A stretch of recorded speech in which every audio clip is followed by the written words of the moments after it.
ಶ್ರೀ ಗುರುಭ್ಯೋ ನಮಃ. ಓಂ ಜನ್ಮಾದ್ಯಸ್ಯ ಯತೋನ್ಮಯಾದಿತರತಶ್ಚಾರ್ಥೇಷ್ವಭಿಜ್ಞಸ್ವರಾಟ್ ತೇನೇ ಬ್ರಹ್ಮ ಹೃದಯಾದಿಕವಯೇ ಮುಹ್ಯಂತಿ ಯಂ ಸೂರಯಃ ತೇಜೋ ವಾರಿಮೃದಾಂ ಯಥಾ ವಿನಿಮಯೋ ಯತ್ರ ತ್ರಿಸರ್ಗೋ ಮೃಷಾ ಧಾಮ್ನಾ ಸ್ವೇನ ಸದಾ ನಿರಸ್ತಕುಹಕಂ ಸತ್ಯಂ ಪರಂ ಧೀಮಹಿ ಬ್ರಹ್ಮಾಂತಾ ಗುರವಃ ಸಾಕ್ಷಾತ್ ಇಷ್ಟಂ ದೈವಂ ಶ್ರಿಯಃಪತಿಃ ಆಚಾರ್ಯಾಃ ಶ್ರೀಮದಾಚಾರ್ಯಾಃ ಸಂಗಮೇ ಜನ್ಮ ಜನ್ಮನಿ ಶಾರದಾ ಭವವಾರಾಶೇಃ ಪಾರದಾ ವರದಾ ಸದಾ ನೀರದಾ ಬಹರೇ ಜ್ಞಾನ ಸಾರದಾ ಪಾತು ಸರ್ವದಾ ತಪೋ ವಿದ್ಯಾ ವಿರಕ್ತ್ಯಾದಿ ಸದ್ಗುಣೋ ಭಾಗರಾನಹಂ ವಾದಿರಾಜ ಗುರುನ್ ವಂದೇ ಹಯಗ್ರೀವಪದಾಶ್ರಯಃ ಪೂಜ್ಯಾಯ ರಾಘವೇಂದ್ರಾಯ ಸತ್ಯ ಧರ್ಮರತಾಯ ಚ ಭಜತಾಂ ಕಲ್ಪವೃಕ್ಷಾಯ ನಮತಾಂ ಕಾಮಧೇನವೇ ಅಸ್ಮದ್ಗುರು ಸಮಾರಂಭಾಂ ಟೀಕಾತತ್ಪಾದಮಧ್ಯಗಾಂ ಶ್ರೀಮದಾಚಾರ್ಯ ಪರ್ಯಂತಾಂ ವಂದೇ ಗುರು ಪರಂಪರಾಂ ತಪಸ್ವಾಧ್ಯಾಯ ಶುಶ್ರೂಷಾ ಕೃಷ್ಣ ಪೂಜಾರತಂ ಮುನಿಂ ವಿಶ್ವೇಶಮಿಷ್ಟಂ ವಂದೇ ಪ್ರಯುರಾಕ್ಷರವರ್ತಿನಂ ಸ್ವಸ್ತ್ಯಸ್ತು ಸತಾಂ ಅಶೇಷ ಸನ್ಮಂಗಳಾನಿ ಭವಂತು. ಯತ್ರ ಧರ್ಮಸುತೋ ರಾಜಾ ಗದಾಪಾಣಿ ಮೃಗೋದರಃ ಕೃಷ್ಣೋ ಸ್ತ್ರೀ ಗಾಂಡಿವಂ ಚಾಪಂ ಸುರಕೃಷ್ಣಸ್ತತೋ ವಿಪತ್. ಸರ್ವೋತ್ತಮನಾದ ಕೃಷ್ಣ ಅಶ್ವತ್ಥಾಮಾಚಾರ್ಯರ ಬ್ರಹ್ಮಾಸ್ತ್ರದ ಏಟಿನಿಂದ ಪರೀಕ್ಷಿತ ರಾಜನಿಗೆ ರಕ್ಷಣೆಯನ್ನು ನೀಡಿದ. ಧರ್ಮದ ರಾಜ ಪರಂಪರೆ ಬೆಳೆಯುವಂತೆ ಅನುಗ್ರಹವನ್ನು ಮಾಡಿದ. ಕೃಷ್ಣನ ಈ ಅನುಗ್ರಹದಿಂದ ಪಾಂಡವರಿಗೆ ಇದ್ದ ಇಲ್ಲಿಯ ತನಕ ಇದ್ದ ಎಲ್ಲಾ ಸಮಸ್ಯೆಗಳು ಕೂಡ ಪರಿಹಾರವಾಯಿತು. ದುರ್ಯೋಧನಾದಿಗಳ ದುರ್ನೀತಿಯನ್ನ ಬುಡಸಹಿತ ಕಡೆದು ತೆಗೆದ. ಸಾಮಾನ್ಯ ಏನಾಗುತ್ತೆ ಅಂದ್ರೆ ಲೋಕದಲ್ಲಿ ಈಗ ದೊಡ್ಡಪ್ಪ ಚಿಕ್ಕಪ್ಪನಿಗೆ ಆಗೋದಿಲ್ಲ ಅಂದ್ರೆ ಅವ್ರ ಮಕ್ಕಳಿಗೆ ಆಗಲ್ಲ. ಆಮೇಲೆ ಅದು ಪರಂಪರೆ, ಅವ್ರ ಮಕ್ಕಳಿಗೂ ಆಗಲ್ಲ. ಆಮೇಲೆ ಅದು ಸಂಪ್ರದಾಯ, ಅವ್ರ ಮಕ್ಕಳಿಗೂ ಆಗಲ್ಲ. ಕೃಷ್ಣ ಅದರ ಮೂಲವನ್ನೇ ಕಿತ್ತಾಕಿದ. ಆಗಲ್ಲ ಅಲ್ಲಿಗೆ ಅದು ಪರಂಪರೆ ಇಲ್ಲ, ಇರುವುದು ಒಂದೇ ಪರಂಪರೆ. ದುರ್ಯೋಧನ ಪರಂಪರೆಯನ್ನ ಬುಡಸಹಿತ ತೆಗೆದ. ಹಾಗಾಗಿ ದೊಡ್ಡಪ್ಪ ಚಿಕ್ಕಪ್ಪ ಎಲ್ಲ ಎಲ್ಲಿ ಇಲ್ಲೇ ಇಲ್ಲ, ಆ ತರದ ವ್ಯವಸ್ಥೆಗಳೇ ಇಲ್ಲ. ಆಮೇಲೆ ವಾಶ್ ಔಟ್ ಹೇಗ್ ಮಾಡಿದ ಅಂದ್ರೆ ಇನ್ನೊಂದು ಕುಡಿದ್ರೆ ಮತ್ತೆ ಅವರದ್ದು ಅವಲಂಬ ವೈರ ಬೆಳೆಯುತ್ತೆ. ಅವ್ರು ಹಿಂಗ್ ಮಾಡಿದಂತೆ ಹಂಗ್ ಮಾಡಿದಂತೆ. ಇವರ ಹೃದಯದಲ್ಲಿ ಅವರ ಬಗ್ಗೆ ಒಂದಷ್ಟು ವೈರಗಳಿರುತ್ತೆ. ಅದಕ್ಕೆ ಏನ್ ಮಾಡಿದ, ಪಾಂಡವರ ಸಂತಾನವನ್ನು ನಾಶ ಮಾಡಿದ. ನೋಡಿ ಹೇಗಿದೆ ಕಥೆ. ಎರಡು ಕಡೆಯೂ ಇಲ್ಲ, ಈಗ ಯಾರು ಮಾತನಾಡೋದಿಲ್ಲ. ಡ್ರಾ ಅಂತಲ್ಲ, ಮ್ಯಾಚ್ ಡ್ರಾ. ಯಾಕೆ ಹೇಳಿ, ದುರ್ಯೋಧನ ಮಕ್ಕಳೆಲ್ಲ ಸತ್ತು ಹೋಗಿದ್ದಾರೆ. ಪಂಚ ಪಾಂಡವರಿಗೆ 5 ಜನ ಮಕ್ಕಳಿದ್ರು, 5 ಜನ ಮಕ್ಕಳು ಸತ್ತು ಹೋಗಿದ್ದಾರೆ. ಅಶ್ವತ್ಥಾಮಾಚಾರ್ಯರೇ ಕೊಂದಾಕಿದ್ದಾರೆ. ಆಯ್ತು, ನಿಮ್ ದ್ವೇಷ ಅಲ್ಲಿಗೆ ಮುಗಿತಾ? ಈಗ ಹೊಟ್ಟೆಯಲ್ಲಿ ಮಗುವಿದೆ, ಅದಕ್ಕೆ ಏನ್ ನಡೆದಿದೆ ಅನ್ನೋದೇ ಗೊತ್ತಿಲ್ಲ. ದೃಶ್ಯಗಳು ಯಾವುದೂ ಇಲ್ಲ, ಇನ್ನೇನಿದ್ರು ಶ್ರಾವ್ಯ ಕೇಳಿಸ್ಕೊಳ್ಬೇಕಾಗ್ತದೆ. ಹಾಗಾಗಿ ಪರೀಕ್ಷಿತ ರಾಜನಿಗೆ ಒಂದು ಮರಣ ಮಾಡಿದ. ಅಲ್ಲೂ ಏನು ವೈರ ಇದೆ, ಹೊಡೆದು ಬಿಡು ಅಂತ ಹೇಳಿ. ಅಶ್ವತ್ಥಾಮಾಚಾರ್ಯರ ವೈರ ತಾಗಿತು, ಮಗು ಸತ್ತೋಯ್ತು, ಅದು ಮುಗಿತು ಅಲ್ಲಿ ಅಧ್ಯಾಯ. ಆಮೇಲೆ ಕೃಷ್ಣ ಮತ್ತೆ ಬದುಕಿಸಿದ. ಅಲ್ಲಿಂದ ವಿಷ್ಣುರಾಧ ಕೃಷ್ಣಾಧ್ಯಾಯ ಆರಂಭ ಅಂತ. ಹಾಗಾಗಿ ವೈರಗಳು ಏನಿದೆ, ಆ ಹೊಡಪೆಟ್ಟುಗಳು, ಅದಕ್ಕೆ ದೇವರೇ ಅವಕಾಶ ಮಾಡಿಕೊಡ್ತಾನೆ. ಅವ್ನು ಹೊಡಿಬೇಕು ಅಂತ ಇದೆ, ಹೊಡಿ, ನೀನು ಹೊಡೆಸ್ಕೋ. ಮತ್ತೇನಿದೆ ನಿರ್ಣಯ ಅಂದ್ರೆ, ಅಯೋಗ್ಯರಿಗೆ ಅನ್ಯಾಯ ಮಾಡಲಿಕ್ಕೆ ಅವಕಾಶ ಮಾಡಿಕೊಟ್ರೆ ಯೋಗ್ಯರಿಗೂ ಪುಣ್ಯ ಬರುತ್ತೆ. ದ್ರೌಪದಿಯ ವಸ್ತ್ರಾಪಹಾರ ನಡೆಯಲಿಲ್ಲ ಅಂದ್ರೆ ದುರ್ಯೋಧನಿಗೆ ಅಂಧಂತಮಸ್ಸು ನಿರ್ಣಯ ಆಗ್ತಿರ್ಲಿಲ್ಲ. ಅರ್ಥ ಆಯ್ತಾ? ಅವರಿಗೆ ಅಂಧಂತಮಸ್ಸು ನಿರ್ಣಯ ಆಗಬೇಕು. ದ್ರೌಪದಿ ಹಾಗಾದ್ರೆ ಮಾನಾಪಹಾರ ಆದ್ರೆ ಸುಮ್ಮನೆ ಕೂತ್ಕೊಳ್ಳಿಲ್ಲ, ಅಕ್ಷಯ ವಸ್ತ್ರವನ್ನು ಕೊಟ್ಟ. ನೆಪ ನಡೀತು ಅಷ್ಟೇ. ವಸ್ತ್ರಾಪಹಾರ ಅನ್ನುವ ನೆಪ ನಡೀತು, ಆದ್ರೆ ವಸ್ತ್ರಾಪಹಾರ ಆಗಲಿಲ್ಲ. ಆ ತರ ಮಾಡಿ. ಇನ್ನ ದ್ರೌಪದಿಯ ಮಕ್ಕಳನ್ನೆಲ್ಲ ಪ್ರತ್ಯಕ್ಷವಾಗಿ ಸತ್ತೋದ್ರಲ್ಲ, ಕೃಷ್ಣಗಿದ್ದಾಗ ಇಂತಹ ಅನ್ಯಾಯ ಆಯ್ತಲ್ಲ ಅಂದ್ರೆ ಅದಕ್ಕೊಂದು ಕಥೆ ಇದೆ. ಅವರು ಹುಟ್ಟೋಕ್ಕಿಂತ ಮೊದಲೇ ಅವರೆಲ್ಲ ವಿಶ್ವೇ ದೇವತೆಗಳು, ಪಿತೃದೇವತೆಗಳು. ನಾವು ಹುಟ್ಟಿದ ತಕ್ಷಣ ಮಲಗಿದಾಗ ನಾವು ಸತ್ತು ಹೋಗ್ಬೇಕು ಅಂತ ಹೊರ ಕೇಳಿಕೊಂಡು ದ್ರೌಪದಿ ಹೊಟ್ಟೆಗೆ ಹುಟ್ಟಿದ್ರು. ಹಾಗಾಗಿ ಅವರಿಗೆ ಏನು ಹಿತ ಅದನ್ನು ಮಾಡ್ತಾನೆ ದೇವರು. ನಿಮಗೆ ಯಾವ ಹಿತ ಅದನ್ನು ಅವರಿಗೋಸ್ಕರ, ಇನ್ನೊಬ್ಬರಿಗೋಸ್ಕರ ಆ ಮಕ್ಕಳನ್ನ ಬದುಕಿಸಿದ್ರೆ ಅವರಿಗೆ ಹಿತ ಅಲ್ಲ. ಹಾಗೆ ಮರೀಚಿ ಮಕ್ಕಳು ಕೆಲವರು ವ್ಯಾಖ್ಯಾನ ಮಾಡೋದುಂಟು, ಕೃಷ್ಣ ತನ್ನ ಅಣ್ಣಂದಿರನ್ನೇ ಬದುಕಿಸಲಿಕ್ಕಾಗಲಿಲ್ಲ, ಅವನೇ ಸರ್ವಶಕ್ತ. ಅವ್ರು ಮರೀಚಿ ಮಕ್ಕಳು ಅದೇ ಬರ ಕೇಳ್ಕೊಂಡಿದ್ರು, ನಾವು ಹುಟ್ಟಿದ ತಕ್ಷಣ ಸಾಯ್ಬೇಕು ಅಂತಾನೆ ಬರ ಕೇಳ್ಕೊಂಡು ಬಂದವರು. ಹಾಗಾಗಿ ಇದೆಲ್ಲ ದೇವ ರಹಸ್ಯ ಅಂತ ಇದನ್ನ ಕರೆದಿದ್ದಾರೆ. ಮನುಷ್ಯ ರಹಸ್ಯ, ದೇವ ರಹಸ್ಯ, ಋಷಿ ರಹಸ್ಯ ಅಂತ ಅನೇಕ ರಹಸ್ಯಗಳಿಂದ ಪುರಾಣಗಳನ್ನು ಹೇಳಿದ್ದಾರೆ. ನಾವು ಕೇವಲ ಕೇಳೋರು ಮನುಷ್ಯರಾದ್ರಿಂದ ನಮಗೇನು ರಹಸ್ಯ ಅಂತ ಇಷ್ಟೇ ಗೊತ್ತಿರ್ತೇವೆ. ಆದ್ರಿಂದ ಅನೇಕ ರಹಸ್ಯಗಳಿಂದ ಪುರಾಣಗಳ ಪರಿಕಲ್ಪನೆ ಇದೆ. ಹಾಗಾಗಿ ಭಗವಂತ ಹೊಸ ಅಧ್ಯಾಯ ಆರಂಭ ಮಾಡಿದ, ಧರ್ಮದ ಅಧ್ಯಾಯ ಆರಂಭ ಮಾಡಿದ. ಧರ್ಮದ ಅಧ್ಯಾಯದಲ್ಲಿ ಧರ್ಮರಾಜನನ್ನೇ ಸ್ಥಾಪನೆ ಮಾಡಿದ. ಧರ್ಮರಾಜ ಹೇಳ್ತಾನೆ, ಇಲ್ಲ ನನಗೆ ಮನಸ್ಸಿಲ್ಲ ಅಂತ. ನೋಡಿ ಆ ಧರ್ಮ ಎಷ್ಟು ಪ್ರಾಮಾಣಿಕ. ಮಾಡಿದ್ದನ್ಯಾಯ ದುರ್ಯೋಧನ ಆಗಿದೆ. ಮತ್ತೆ ಧೈರ್ಯದಿಂದ ಹೊಡೆದಿದ್ದಿಲ್ಲ. ಗೊತ್ತಿತ್ತು ಕೃಷ್ಣನಿಗೆ ಒಬ್ಬನೇ ಒಬ್ಬ ಧೃತರಾಷ್ಟ್ರನ ಮಕ್ಕಳನ್ನು ಧರ್ಮರಾಜನ ಕೈಗೆ ಕೊಲ್ಲಿಸಲಿಲ್ಲ. ಯಾಕೆಂದ್ರೆ ತುಂಬಾ ವೀಕ್ ಆದವರ ಹತ್ರ ಕೊಲೆ ಮಾಡಿಸಬಾರ್ದು. ಅವ್ರು 24 ಅಳ್ತಿರ್ತಾರೆ. ಕಾನ್ಫಿಡೆನ್ಸ್ ಮಾಡ್ಬೇಕು, ಏನ್ ಮಾಡೋದು ಹೋದಲ್ಲ. ಆದ್ರಿಂದ ಕೆಲವೊಮ್ಮೆ ಬೈದು ಬಿಡೋದು, ಅಯ್ಯೋ ನೀನ್ ಹಿಂಗ್ ಬೈದ್ಬಿಟ್ಟೆ. ಯಾಕೆ ಬೈಬೇಕು? ಸ್ಟ್ರಾಂಗ್ ಇದ್ರೆ ಬೈಯಕ್ ಹೋಗ್ಬೇಕು. ಅತ್ತೆ ಸೊಸೆ ಗಲಾಟೆ ಆಗಲಿ, ಗಂಡ ಹೆಂಡತಿ ಗಲಾಟೆ ಆಗಲಿ, ಸ್ಟ್ರಾಂಗ್ ಇದ್ರೆ ಮಾಡಿಕ್ಬೋದು. ಇಲ್ಲ ಅಂದ್ರೆ ಅಯ್ಯೋ ನಿಮ್ಮನ್ನು ಬೈದ್ಬಿಟ್ಟೆ, ನನ್ನ ಪತಿ ಭಕ್ತಿ ಹೊರಟೋಯ್ತು. ಸ್ಟ್ರಾಂಗ್ ಇದ್ರೆ ಗಂಡನನ್ನು ಬೈಬೇಕು. ನೀವು ವೀಕ್ ಆದ್ರೆ ಬೈಲಿಕ್ಕೆ ಹೋಗ್ಬಾರ್ದು. ಅಪ್ಪನನ್ನ ಮಗ ಬೈಬೇಕು, ಸ್ಟ್ರಾಂಗ್ ಇದ್ರೆ ಬೈಬೇಕು, ಇಲ್ಲಾಂದ್ರೆ ಮನೆ ಕೂತ್ಕೊಳ್ಳೋದು. ಈಗ ಧರ್ಮರಾಜನ ಕೈ ದುರ್ಯೋಧನ ಯಾಕೆ ಹೊಡೆಸಲಿಲ್ಲ ಅಂದ್ರೆ, ದುರ್ಯೋಧನನ ಕೊನೆ ತಮ್ಮನನ್ನ ಧರ್ಮರಾಜ ಕೊಂದ್ರು ಕೂಡ ಇವನು ಅಳ್ತಾ ಕೂತ್ಕೊಳ್ತಾನೆ, ಅಯ್ಯೋ ನಾನು ಕೊಲೆ ಮಾಡ್ಬಿಟ್ಟೆ. ಕ್ಷತ್ರಿಯರಾದರೆ ಹೀಗೆಲ್ಲ ಮಾತನಾಡಬಾರ್ದು. ಅದಕ್ಕೆ ಭೀಮನನ್ನು ಕೇಳಿದ, ನೋಡಪ್ಪ ನೀನೇನು ಅಳ್ತೀಯ, ಇನ್ನೂ 200 ತಲೆ ಎಕ್ಸ್ಟ್ರಾ ಬಂದ್ರು ಹೊಡಿತೇನೆ, ನನಗೇನು ದುಃಖ ಇಲ್ಲ ಅಂತ ಭೀಮಸೇನ. ಹಾಗಾಗಿ ನೀನೊಬ್ಬರೇ ಹೊಡಿ. ಯಾಕೆಂದ್ರೆ ಧರ್ಮರಾಜನೇ ವೀಕ್ ಪಾಯಿಂಟ್ ಅಂದ ಮೇಲೆ ನಕುಲ ಸಹದೇವರು ಹಾಗೆ, ಅರ್ಜುನನ ಕಥೆಯೂ ಹಾಗೆ. ಅರ್ಜುನದಂತೂ ಹೆಣ್ಣುಗರಳೆ. ಕೆಲವೊಮ್ಮೆ ಎಷ್ಟೋ ಬಾರಿ ಅರ್ಜುನನು ದುಃಖ ಪಟ್ಟಿದ್ದಾನೆ, ಅಯ್ಯೋ ನಾನು ಹಿಂಗ್ ಮಾಡಬಾರ್ದಾಗಿತ್ತು ಅಂತ ದುಃಖ ಪಟ್ಟಿದ್ದಾನೆ. ಹಾಗಾಗಿ ಭೀಮ ಪರ್ಫೆಕ್ಟ್, ಭೀಮನೇ ಕೊಲ್ಲಿ. ಇದು ಕೆಲವೊಮ್ಮೆ ಹೇಗಿದೆ ಅಂದ್ರೆ, ಕೆಲವೊಮ್ಮೆ ಇನ್ನು ಕೆಲವರು ಹೇಳ್ತಾರೆ, ಅಯ್ಯೋ ನಮ್ಮ ಬಂಧುಗಳು ಅವ್ರನ್ನ ಕೊಲೆ ಮಾಡಿ, ನೀವೇನ್ ಮಾಡಿಲ್ಲ, ನೀವೇ ಇಲ್ಲ ಇಲ್ಲ ಅವ್ರು ಕೊಲೆ ಮಾಡಿ ನನ್ ದುಃಖ ಆಗಿದೆ. ಇದಕ್ಕೇನ್ ಮಾಡ್ತಾರೆ? ಧರ್ಮರಾಜನ ದುಃಖ ಆ ದುರ್ಯೋಧನಾದಿಗಳಲ್ಲಿ ನನ್ನ ತಮ್ಮ ಬಂದ್ಬಿಟ್ಟಿದ್ದಾರೆ ಭೀಮಸೇನ, ಆ ರಕ್ತ ಸಿಕ್ತವಾದ ಸಾಮ್ರಾಜ್ಯ ನನಗೆ ಬೇಡ ಅಂತ ಅಳ್ತಾಗ. ಅದಕ್ಕೆ ಕೃಷ್ಣ ಆಲೋಚನೆ ಮಾಡಿದ, ಎಲ್ಲ ಉಪದೇಶಗಳು ನಾವೇ ಮಾಡಬಾರ್ದು. ಕೆಲವೊಮ್ಮೆ ಮನೆಯಲ್ಲಿ ಸಿಗದೇ ಇರುವ ವೇದಾಂತ ಬೀದಿಯಲ್ಲಿ ಸಿಗುತ್ತೆ. ಅವ್ರದ್ದು ಯಾರೋ ಕೈಯಲ್ಲಿ ಬುದ್ಧಿವಾದ ಹೇಳಿಸ್ಕೊಂಡು ಬರ್ತಾರೆ. ಆಟೋ ಡ್ರೈವರ್ ಹತ್ರ ಗಲಾಟೆ ನಿಂತ್ಕೊಂಡಿರ್ತಾರೆ, ಅವ್ರು 4 ನೀತಿ ಹೇಳಿ ಕಳಿಸಿರ್ತಾರೆ. ಆಮೇಲೆ ಇವ್ರು ಬದಲಾಗ್ತಾರೆ. ಅಲ್ಲ, ನೀವು ಮನೆಯಲ್ಲಿ ಎಷ್ಟು ಚೆನ್ನಾಗಿ ಭಾಗವತ ಪುರಾಣ ಹೇಳ್ತಿದ್ದೆ, ಬದಲಾಗಲಿಲ್ಲ. ಆಟೋ ಡ್ರೈವರ್ ಮಾತಿಂದ ಬದಲಾಗಲಿದೆ. ಅವ್ರ ಯೋಗ್ಯತೆಯೇ ಅಷ್ಟಿರುತ್ತೆ. ಉತ್ತಮರ ಮಾತುಗಳಿಂದ ಬೇಗ ಪ್ರಚೋದನೆಗಳಾಗಲ್ಲ ಅವರಿಗೆ, ಅಧಮರ ಮಾತಿನಿಂದ ಬೇಗ ಪ್ರಚೋದನೆಗಳು ಆಗ್ತದೆ.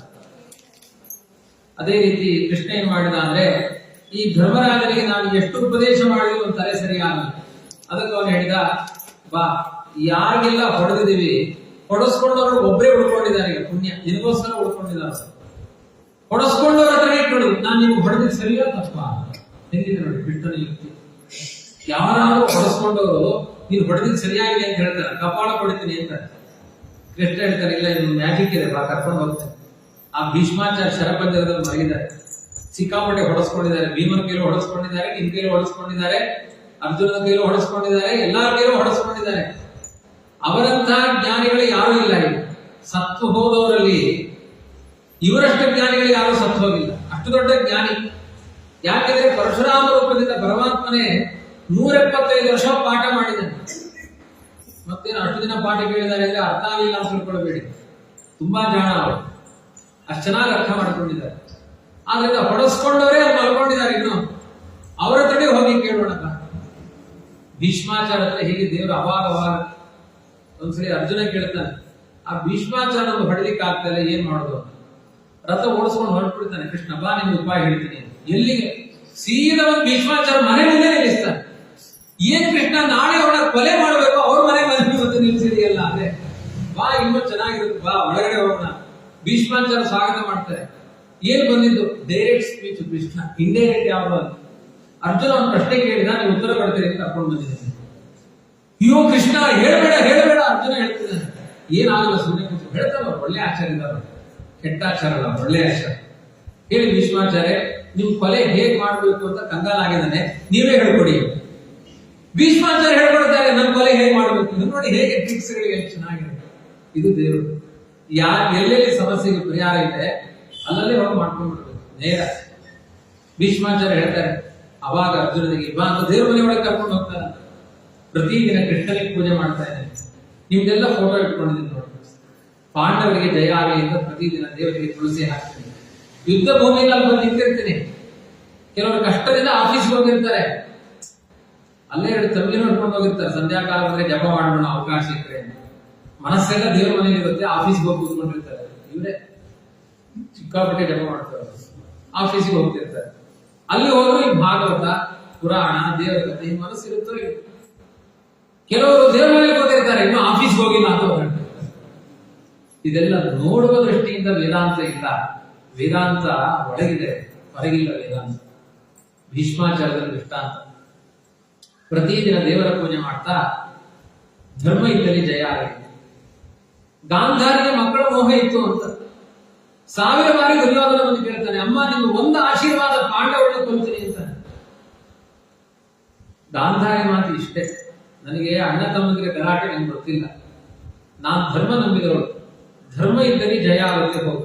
ದುರ್ಯೋಧನಿಗೆ 100% ಗೊತ್ತು, ಧರ್ಮ ನನ್ನಲ್ಲಿಲ್ಲ. ಅಮ್ಮ ನಿನ್ ಮಗನಿಗೆ ಜಯ ಆಗಲಿ, ಧರ್ಮಕ್ಕೆ ಜಯ ಆಗಲಿ ಅಂತ ಹೇಳಬೇಡ, ನೀನು ಮಗನಿಗೆ ಜಯ ಆಗಲಿ ಅಂತ ಹೇಳಿ. ಯಥೋ ಧರ್ಮಸ್ತೋ ಜಯ. ಕಾಲು ಮುರಿಸ್ಕೊಳ್ಳೋ ದಿನ ಬಂದು ಕೇಳ್ತಾರೆ ಕುಂತಿ ಗಾಂಧಾರಿಗೆ, ಅಮ್ಮ ಇವತ್ತು ನನ್ನ ಕಾಲು ಮುರಿತಾನೆ ಭೀಮ, ನನಗೆ ಅನಿಸ್ತಾ ಇದೆ ಶಕುನಗಳು ಯಾವುದು ಚೆನ್ನಾಗಿಲ್ಲ, ನೀನು ಒಮ್ಮೆ ಆಶೀರ್ವಾದ ಕೊಡು, ತಾಯಿಯ ಆಶೀರ್ವಾದ ಬಲ ಹೊಡಿತೀನಿ ಅವನನ್ನ. ಅವತ್ತು ಹೇಳ್ತಾಳೆ, ನನ್ನ ಪ್ರಾಣ ಹೋದ್ರು ನನ್ನ ಮಾತು ಇಷ್ಟೇ, ಯಥೋ ಧರ್ಮಸ್ತೋ ಜಯ. ಧರ್ಮ ಇದ್ದಲ್ಲಿ ಜಯ ಹೋಗು. ಅವಾಗ ಗಾಂಧಾರಿಗೆ ಅರ್ಥ ಆಗುತ್ತೆ, ನನ್ನ ಮಕ್ಕಳೆಲ್ಲ ಪಾಪಿಷ್ಟರು, ಧರ್ಮ ಇರ್ಲಿಲ್ಲ ಅಂದ್ರೆ ಮಾಡ್ಕೊಳ್ತಾರೆ. 100 ಜನ ಮಕ್ಕಳನ್ನ ಹಡೆದ ಯಾವ ತಾಯಿ ಆದರೂ ಒಂದು ಕ್ಷಣ ನನ್ನ ಮಗುವನ್ನು ಮೋಹಕ್ಕೆ ತುತ್ತಾಗ್ತಾರೆ. ಅಂತಹ ಒಂದು ಚಾರಿತ್ರ್ಯವೇ ಮಹಾಭಾರತದಲ್ಲಿ ಕಾಣಿಸ್ತದೆ. ಕುಂತಿಯು ಅದೇ ಮಾತು ಹೇಳ್ತಾಳೆ, ನನ್ನ ಮಕ್ಕಳಿಗೆ ಕಷ್ಟ ಬರಲಿ, ನನಗೇನು ಅಂಜಿಕೆ ಇಲ್ಲ ಅಂತ ಕುಂತಿ. ಕುಂತ್ಯಾಹ ಧೈರ್ಯಂ, ಅವಳ ಧೈರ್ಯ ಎಂತದ್ದು, ವನವಾಸನಿಗೆ ಇರ್ಲಿ ಬಿಡಿ ಅಂತ ತಾನು ಹೋಗಲ್ಲ. ಮತ್ತೆ ನಾವಾಗ ಅಯ್ಯೋ ನನ್ನ ಮಕ್ಕಳು ಕಷ್ಟ ಪಟ್ಬಿಡ್ತಾರೆ, ನಾನು ಒಂಚೂರು ಅಡಿಗೆ ಮಾಡಿ ಹೋಗ್ತೀನಿ. ಕುಂತಿ ಹೋಗಲೇ ಇಲ್ಲ, ರಾಜ್ಯದಲ್ಲಿ ವನವಾಸದಲ್ಲಿ ಕುಂತಿ ಇಲ್ಲ, ಕುಂತಿ ಹೋಗ್ಲಿಲ್ಲ. ನನ್ನ ಮಕ್ಕಳಿಗೆ ಕಷ್ಟ ಬರಲಿ, ಶಾಪನೂ ಹಾಕಲಿಲ್ಲ. ಅವ್ರ ಧರ್ಮದಿಂದ ಇರ್ಬೇಕಷ್ಟೇ. ಕೃಷ್ಣ ಸಂಧಾನ ಬಂದವನು ಕುಂತಿ ಹತ್ರ ಕೇಳ್ತಾನೆ, ನಿಮ್ ಮಕ್ಕಳಿಗೆ ಸಂದೇಶ ಏನಾದ್ರು ಇದ್ರೆ ಬರೆದು ಕೊಡೋದು. ಕುಂತಿ ಹೇಳ್ತಾಳೆ, ವ್ಯರ್ಥವಾಗಿ ಮಲ್ಕೊಂಡು ನಿದ್ದೆ ಮಾಡಬೇಡಿ ಅಂತ ಹೇಳಿ, ಧರ್ಮಕ್ಕೆ ಏನಾದ್ರು ಕರ್ತವ್ಯ ಮಾಡೋದಾದ್ರೆ ಮಾಡಿ, ಅವ್ರು ಬದುಕುವುದರಲ್ಲಿ ನಾನು ಪುರುಷಾರ್ಥ ಕಾಣಲ್ಲ, ಧರ್ಮಕ್ಕೆ ಏನಾದ್ರು ಕಾಣಿಕೆ ಕೊಡ್ತಾರಾದ್ರೆ ನಾನು ನಿರೀಕ್ಷೆ ಮಾಡ್ತಾ ಇದ್ದೀನಿ ಅಂತ ಪತ್ರ ಬರೆದುಕೊಳ್ಳುತ್ತಾರೆ. ಎಂತೆಂಥ ಒಂದೊಂದು ವ್ಯಕ್ತಿತ್ವಗಳಿದೆ, ಅದು ಒಂದೊಂದೇ ನಮ್ಮ ಬದುಕಿಗೆ ಆದರ್ಶ ಆಗುತ್ತೆ. ಈ ಧರ್ಮರಾಜ ಅಳ್ತಾ ಇದ್ದಾನೆ, ಎಲ್ಲ ಸರಿ ಮಾಡಿದಾನೆ ದೇವರು, ಎಲ್ಲ ವಾಶೌಟ್ ಆಗಿದೆ. ದುರ್ಯೋಧನಾದಿಗಳು ಸತ್ತಿದ್ದಾರೆ, ಧರ್ಮರಾಜನ ಕೈಗೆ ಧರ್ಮದ ರಾಜ್ಯ ಆಡಳಿತ ಬಂದಿದೆ, ಇನ್ನು ಮುಂದಿನ ಧರ್ಮಕ್ಕೆ ಬೇಕಾದ ವ್ಯವಸ್ಥೆಯೂ ಆಗಿದೆ. ಕೆಲವರು ಆಸ್ತಿ ಮಾಡಿಟ್ಕೊಂಡ್ಬಿಡ್ತಾರೆ, ಮೊದಲೇ ಮದುವೆ ಆಗೋಕ್ಕಿಂತ ಮುಂಚೆ ಆಸ್ತಿ ಆಗೋಗಿದೆ, ಆಮೇಲೆ ಮದುವೆ ಆಗ್ತಾರೆ, ಆಮೇಲೆ ಮಕ್ಕಳಾಗಲ್ಲ, ಅಳ್ತಾ ಇರ್ತಾರೆ, ಅಯ್ಯೋ ಗಂಡು ಆಗಿಲ್ಲ ಹೆಣ್ಣು ಮಗು ಆಗಿಲ್ಲ, ಈ ಆಸ್ತಿ ಎಲ್ಲ ಯಾರಿಗೆ, ಮಠಕ್ಕೆ ಬರಲಿಕ್ಕೆ ಮನಸ್ಸಿಲ್ಲ, ಮುಂದೆ ಇದಕ್ಕೆ ವಾರಸುದಾರರೇ ಇಲ್ಲ, ಹೀಗೆ ಅಳ್ತಾ ಇರ್ತಾರೆ. ಆ ದುಃಖ ಆಗಬಾರದು ಕೃಷ್ಣ ಪರೀಕ್ಷಿತರಾಜನನ್ನು ಹೊರಡಿಸಿದ್ದಾನೆ. ಒಬ್ಬನೇ ಮಗ ಬ್ರಹ್ಮಾತ್ಮನಿದ್ದಾನೆ ಪರೀಕ್ಷಿತರಾಜ. ಕೃಷ್ಣ ಹೇಳ್ತಾನೆ, ನನ್ನ ದ್ವಾರಕೆಯಲ್ಲಿ ಕರೀತಾ ಇದ್ದಾರೆ, 16,100 ಜನ ಹೆಣ್ಮಕ್ಳಿದ್ದಾರೆ, ಮತ್ತೆ ಈ ಪರೀಕ್ಷಿತ ಒಬ್ಬನೇ ಅಲ್ಲ, ಒಬ್ಬೊಬ್ಬರಿಗೂ 13 ಜನ ಮಕ್ಕಳಿದ್ದಾರೆ. ಅವರೆಲ್ಲ ಅಪ್ಪ ಅಪ್ಪ ಕರೀತಿದಾರಪ್ಪ, ನಾನು ಹೋಗ್ಬೇಕು ದ್ವಾರಕ್ಕೆ, ನನ್ನ ಕರ್ತವ್ಯಗಳಿದೆ, ನಿನ್ ಪಾಲಿಗೆ ನಿಂತು ಎಲ್ಲಾ ವ್ಯವಸ್ಥೆ ಮಾಡಿ ಕೊಟ್ಟಿದ್ರಲ್ಲ, ಆಡಳಿತ ಮಾಡು ಇನ್ನು ಮೇಲೆ ಇದೆ. ಧರ್ಮರಾಜ ಹೇಳ್ತಾರೆ, ನನಗೆ ಆ ರಾಜ್ಯ ಬೇಡ, ಏನ್ ಮಾಡೋದು, ಎಲ್ಲ ಪಟ್ಟಾಭಿಷೇಕ ಮಾಡಿದ ಮೇಲೆ ನನಗೆ ರಾಜ್ಯ ಬೇಡ, ರಕ್ತಸಿಕ್ತವಾದ ಸಿಂಹಾಸನವನ್ನ ಏರಲಾರೆ. ಅವಾಗ ಕೃಷ್ಣ ಹೇಳ್ತಾನೆ, ನನ್ನ ಸಹವಾಸ ಇವನಿಗೆ ಜಾಸ್ತಿ ಆಯ್ತು, ತುಂಬಾ ದೊಡ್ಡವರು ಸಹವಾಸ ಮಾಡಬಾರ್ದು. ಕೆಲವರು ಅದಕ್ಕೆ ದೂರದಿಂದ ಮಂತಾಕ್ಷರಿ ಇರ್ತಾರೆ, ಆಚಾರ್ಯ ಸಾಕು ದೂರದಲ್ಲೇ ಇರಲಿ, ಹತ್ತಿರ ಬಂದವರು ಸಹವಾಸವೇ ಬೇಡ, ಬೇಡವೇ ಬೇಡ. ಕೃಷ್ಣನೇ ಆಲೋಚನೆ ಮಾಡ್ತಾನೆ, ನನ್ನ ಸಹವಾಸದ ಯೋಗ್ಯತೆ ಧರ್ಮರಾಜನಿಗಿಲ್ಲ, ಅದಕ್ಕೆ ಭೀಷ್ಮಾಚಾರ್ಯ ಸಹವಾಸ ಮಾಡು. ಅಜ್ಜಯ್ಯನ ಹತ್ರ ಕರ್ಕೊಂಡು ಹೋಗೋಣ ಅಂತ ಭೀಷ್ಮಾಚಾರ ಹತ್ರ ಕರ್ಕೊಂಡು ಹೋಗ್ತಾರೆ. ಅವಾಗ ಭೀಷ್ಮಾಚಾರ ಉಪದೇಶ ಮಾಡ್ತಾರೆ. ನೀವು ಕೇಳಿಸ್ಕೊಂಡಿರಲ್ಲ ಇದನ್ನೆಲ್ಲ, ಚೆನ್ನಾಗಿದೆ ನೋಡಿ ಭೀಷ್ಮಾಚಾರ ಉಪದೇಶ. ಕೇಳಿಸ್ಕೊಂಡಿರಲ್ಲ ಅಂತ ನಾನು ಅನ್ಕೊಂಡು ಪ್ರವಚನ ಮಾಡ್ತೀನಿ. ಯಾಕೆಂದ್ರೆ ನನಗೆ ಹೇಳಿಕ್ ಸ್ಫೂರ್ತಿ ಬೇಕಲ್ಲ. ನಿಮ್ಗೆಲ್ಲ ಗೊತ್ತು ಅಂದ್ಬಿಟ್ರೆ ಮತ್ತೆ ಹೇಗೆ ಹೇಳಿ, ಅದಕ್ಕೆ ಹೇಳಿದ್ದಷ್ಟೇ. ನೀವೆಲ್ಲ ಜಾಣ ಹೇಳಿದ್ರಿ. ಯತ್ರ ಧರ್ಮ ಸುತೋ ರಾಜ ಗದಾಪಾಣಿ ವಿಟೋದರಃ ಕೃಷ್ಣೋಸ್ತ್ರೀ ಗಾಂಡಿವಂ ಚಾಪಂ ಸುರತ್ ಕೃಷ್ಣ ಸ್ತತೋ ವಿಪತ. ಧರ್ಮರಾಜ ಯಾಕೆ ಬಂದು ಇಲ್ಲಿಗೆ ಅಂತ ಕೇಳ್ತಾರೆ ಭೀಷ್ಮಾಚಾರ್ಯ. ಅಲ್ಲ, ರಕ್ತ ಸಿದ್ಧವಾದ ಸಿಂಹಾಸನ ಇರುವ ಮನಸ್ಸಿಲ್ಲ, ಅದಕ್ಕೆ ಆ ಕೃಷ್ಣನ ಹತ್ರ ಕೇಳಿದೆ, ಅವನ ಏನು ಉತ್ತರ ಕೊಡಿದ್ರೆ ನಿಮ್ಮ ಹತ್ರ ಕರ್ಕೊಂಡು ಬಂದ. ಅದಕ್ಕೆ ಹೇಳ್ತಾರೆ, ನಿನ್ನಂತ ದಡ್ಡನನ್ನ ಇವತ್ತೇ ನೋಡ್ತಾ ಇರೋದು ನಾನು ಅಂತಾರೆ. ನನ್ನ ಜೀವಿತಾವಧಿಯಲ್ಲಿ ನಿನ್ನಂತ ದಡ್ಡನನ್ನ ಇವತ್ತೇ ನೋಡ್ತಾ ಇದ್ದೇನೆ. ಯಾಕೆ ಅಂದ್ರೆ ಗದಾಪಾಣಿಯಾದ ಭೀಮಸೇನ ಇದ್ದಾನೆ, ಅಸ್ತ್ರಜ್ಞನಾದ ಗಾಂಡೀವ ಧನುರ್ಧರಿಯಾದ ಅರ್ಜುನ ಇದ್ದಾನೆ, ಧರ್ಮ ನಿಯಾಮಕನಾದ ಕೃಷ್ಣ ಇದ್ದಾನೆ. ಅಲ್ಲಿ ತಪ್ಪಿಗೆ ಅವಕಾಶವೇ ಇಲ್ಲ. ಅಂತಹ ಸಾತ್ವಿಕ ಧರ್ಮವರ್ತಿಗಳಾದ ತೆಕ್ಕೆಯಲ್ಲಿ ಇದ್ದ ನಿನಗೆ ಅಧರ್ಮದ ಆಪತ್ತು ಎಲ್ಲಿಂದ ಬಂದಿದೆ? ನಕ್ಯಸ್ಯ ಕೈಹಿಜಿರಾಜನ್ ಕುಮಾಪೇನ ವಿಧಿಸಿತಂ ಯದ್ವಿಜಿಜ್ಞಾಸಯ ಯುಕ್ತ ಮುಖ್ಯಂತಿ ಕವಯೋಪಿ. ಒಂದು ಸತ್ಯ ನನಗೆ ಅರ್ಥ ಆಗ್ತಾ ಇದೆ. ಈ ದೇವರ ಸಂಕಲ್ಪವನ್ನು ಅರ್ಥ ಮಾಡಿಕೊಳ್ಳುವ ವಿಷಯದಲ್ಲಿ ಜ್ಞಾನಿಗಳು ದಡ್ಡರಾಗ್ತಾರೆ ಅಂತ ಕೇಳಿದ್ದೇನೆ. ನೀನೊಬ್ಬ ಜ್ಞಾನಿ ದಡ್ಡನಾಗಿದೆ. ಯಾಕೆಂದ್ರೆ ದೇವರ ಸಂಕಲ್ಪ. ನೀನು ದಡ್ಡನಾಗಬೇಕು ಅನ್ನೋದು ದೇವರ ಸಂಕಲ್ಪ. ನಿನಗೆ ಆ ದಡ್ಡತನ ಯಾಕೆ ಕೊಟ್ಟಿದ್ದಾನೆ ನೋಡಿ. ಅವರ ಆಲೋಚನೆ ವಿಮರ್ಶಕರು ಭೀಷ್ಮಾಚಾರ್ಯ, ನಿನಗೆ ಯಾಕೆ ಆ ದಡ್ಡತನ ಕೊಟ್ಟ? ಒಂದು ವೇಳೆ ನಿನ್ನಲ್ಲಿ ದಡ್ಡತನ ಇಲ್ಲ ಅಂದ್ರೆ ನನ್ನಲ್ಲಿರುವ ವಿದ್ಯೆಯನ್ನ ಯಾರಿಗೂ ಉಪದೇಶ ಮಾಡ್ಲಿಕ್ಕೆ ಆಗ್ತಿರ್ಲಿಲ್ಲ. ನೋಡಿ, ಎಲ್ಲ ನೀವು ಭಾಗವತ ಹೇಳೋರೇ ಆಗಿದ್ದೆ ನನಗೆ ಈ ಪ್ರವಚನ ಮಾಡ್ಲಿಕ್ಕೆ ಅವಕಾಶವೇ ಇರಲಿಲ್ಲ. ನನಗಿಂತ ಚೆನ್ನಾಗಿ ನೀವೇ ಹೇಳ್ಬಿಟ್ರೆ ಅಂತಂದ್ರೆ ಹೇಳ್ಬೋದು. ನೀವು ಬಿಟ್ಕೊಟ್ಟಿದ್ದೀರಿ ಒಂದು ಅವಕಾಶ. ಭೀಷ್ಮಾಚಾರ್ಯ ಹೇಳ್ತಾರೆ, ಬೃಹಸ್ಪತಿ ಆಚಾರ್ಯರಿಂದ 350 ವರ್ಷ ವಿದ್ಯೆ ಪಾಠ ಕಲಿತಿದ್ದೇನೆ. ಭೀಷ್ಮಾಚಾರ್ಯರು ಆ ಪರಶುರಾಮ ರೂಪಿಯಾದ ಭಗವಂತನಿಂದ 175 ವರ್ಷ ಓದಿದ್ದೇನೆ. ಎಷ್ಟಾಯ್ತು? 525 ವರ್ಷದ ಅಧ್ಯಯನ ಇದೆ ನನ್ನ ಬಳಿ. ಒಬ್ಬ ವಿದ್ಯಾರ್ಥಿಯನ್ನು ತಯಾರು ಮಾಡಿಲ್ಲ. ದೊಡ್ಡ ಇನ್ಸ್ಟಿಟ್ಯೂಷನ್ ಮಾರೈತಿ, ಯಾರಿಗೂ ಪಾಠ ಹೇಳಿಲ್ಲ ನಾನು. ಒಬ್ಬ ಹುಡುಗನ ತಯಾರು ಮಾಡಿಲ್ಲ. ಈ ಭೀಷ್ಮನ ಬದುಕು ವ್ಯರ್ಥ ಆಗುತ್ತೆ ಅಂತ ದೇವರು ನಿನ್ನ ತಲೆಯಲ್ಲಿ ಸಂಶಯ ಹಾಕಿದ್ದಾನೆ. ಅದು ಅವನ ಅನುಗ್ರಹ. ಒಂದು ವೇಳೆ ಧರ್ಮರಾಜನಿಗೆ ಸಂಶಯ ಬರ್ತಿರ್ಲಿಲ್ಲ ಅಂದ್ರೆ ನಾನು ಅಯೋಗ್ಯರ ಉಪದೇಶ ಮಾಡಲ್ಲ. ನಾನು ಯೋಗ್ಯರಿಗೆ ಮಾಡಬೇಕು. ನಿನ್ನಂಥ ಯೋಗ್ಯ ಜಗತ್ತಿರಲಿಲ್ಲ. ನಿನಗೆ ಆ ನಿಶ್ಚಯ ಜ್ಞಾನ ಬಂದ್ಬಿಟ್ಟಿದ್ರೆ ನನ್ನ ಉಪದೇಶಕ್ಕೆ ಅರ್ಥವೇ ಇಲ್ಲ. ಹಾಗಾಗಿ ಭೀಷ್ಮರ ಬದುಕಿನ ಕೊನೆಯ ಹಂತದಲ್ಲಿ ಒಳ್ಳೆ ಮಾತುಗಳನ್ನು ಆಡಿಸಿ ಅವ್ರ ಪ್ರಾಣ ತಾನು ಸ್ವೀಕಾರ ಮಾಡಬೇಕು ಅಂತ ಕೃಷ್ಣ ಮಾಡಿದ ಅನುಗ್ರಹ. ಅದು ಒಳ್ಳೇದಾಯ್ತು, ಬಾ ಕೂತ್ಕೋ ಅಂತ. ಒಳ್ಳೆ ಸ್ಟೂಡೆಂಟ್ ಸಿಕ್ಕಿದೆ. ನನ್ನ ಕೊನೆಯ ಕಾಲದಲ್ಲಾದ್ರೂ ನಾನು ಏನೇನು ಪಾಠ ಕಲ್ತಿದ್ದೀನಿ ಅದನ್ನೆಲ್ಲ ಒಪ್ಪಿಸಿ ಸಾಯ್ತೀನಿ ಅಂತ ಕೊನೆಯಲ್ಲಿ ದೇವರು ಏನ್ ಮಾಡಿದ? ತಾನು ಪರಶುರಾಮ ರೂಪದಿಂದ ಹೇಳಿದ ವಿದ್ಯೆಯನ್ನೆಲ್ಲ ಒಂದು ರೆಕಾರ್ಡ್ ಮಾಡಿದ ಮೊಬೈಲ್. ಚೆನ್ನಾಗಿ ಅದರ ರೆಕಾರ್ಡ್ ಆಗೋ ಹಾಗೆ ಮಾಡಿ ಅದನ್ನೇ ಮಹಾಭಾರತದಲ್ಲಿ ಶಾಂತಿ ಪರ್ವ, ಅನುಶಾಸನ ಪರ್ವ, ಮೋಕ್ಷ ಧರ್ಮ ಪರ್ವ, ರಾಜಧರ್ಮ ಪರ್ವ, ವೈಷ್ಣವ ಧರ್ಮ ಪರ್ವ ಎಲ್ಲ ಭೀಷ್ಮರ ಉಪದೇಶ. 40,000 ಶ್ಲೋಕ ಮಹಾಭಾರತದಲ್ಲಿ ಧರ್ಮರಾಜನಿಗೆ ಮಾಡಿದ ಉಪದೇಶ. ಅದನ್ನು ಭಾಗವತದಲ್ಲಿ ಹೇಳಿಲ್ಲ. ತಸ್ಮಾತ್ ಜಗತ್ ದೈವತಂತ್ರಂ ವ್ಯವಸ್ಯ ಭರತರ್ಷಭ ತಸ್ಯಾನ ವಿಹಿತೋ ಅನಾಥ ನಾಥ ಬಾಹಿ ಪ್ರಜಾಪ್ರಭು. ಆದ್ರಿಂದ ಒಂದು ತಿಳ್ಕೋ, ಇನ್ನೊಂದು ದಡ್ಡತನ ಆಗಿದೆ ನಿನ್ನಲ್ಲಿ. 2 ಅಜ್ಞಾನ.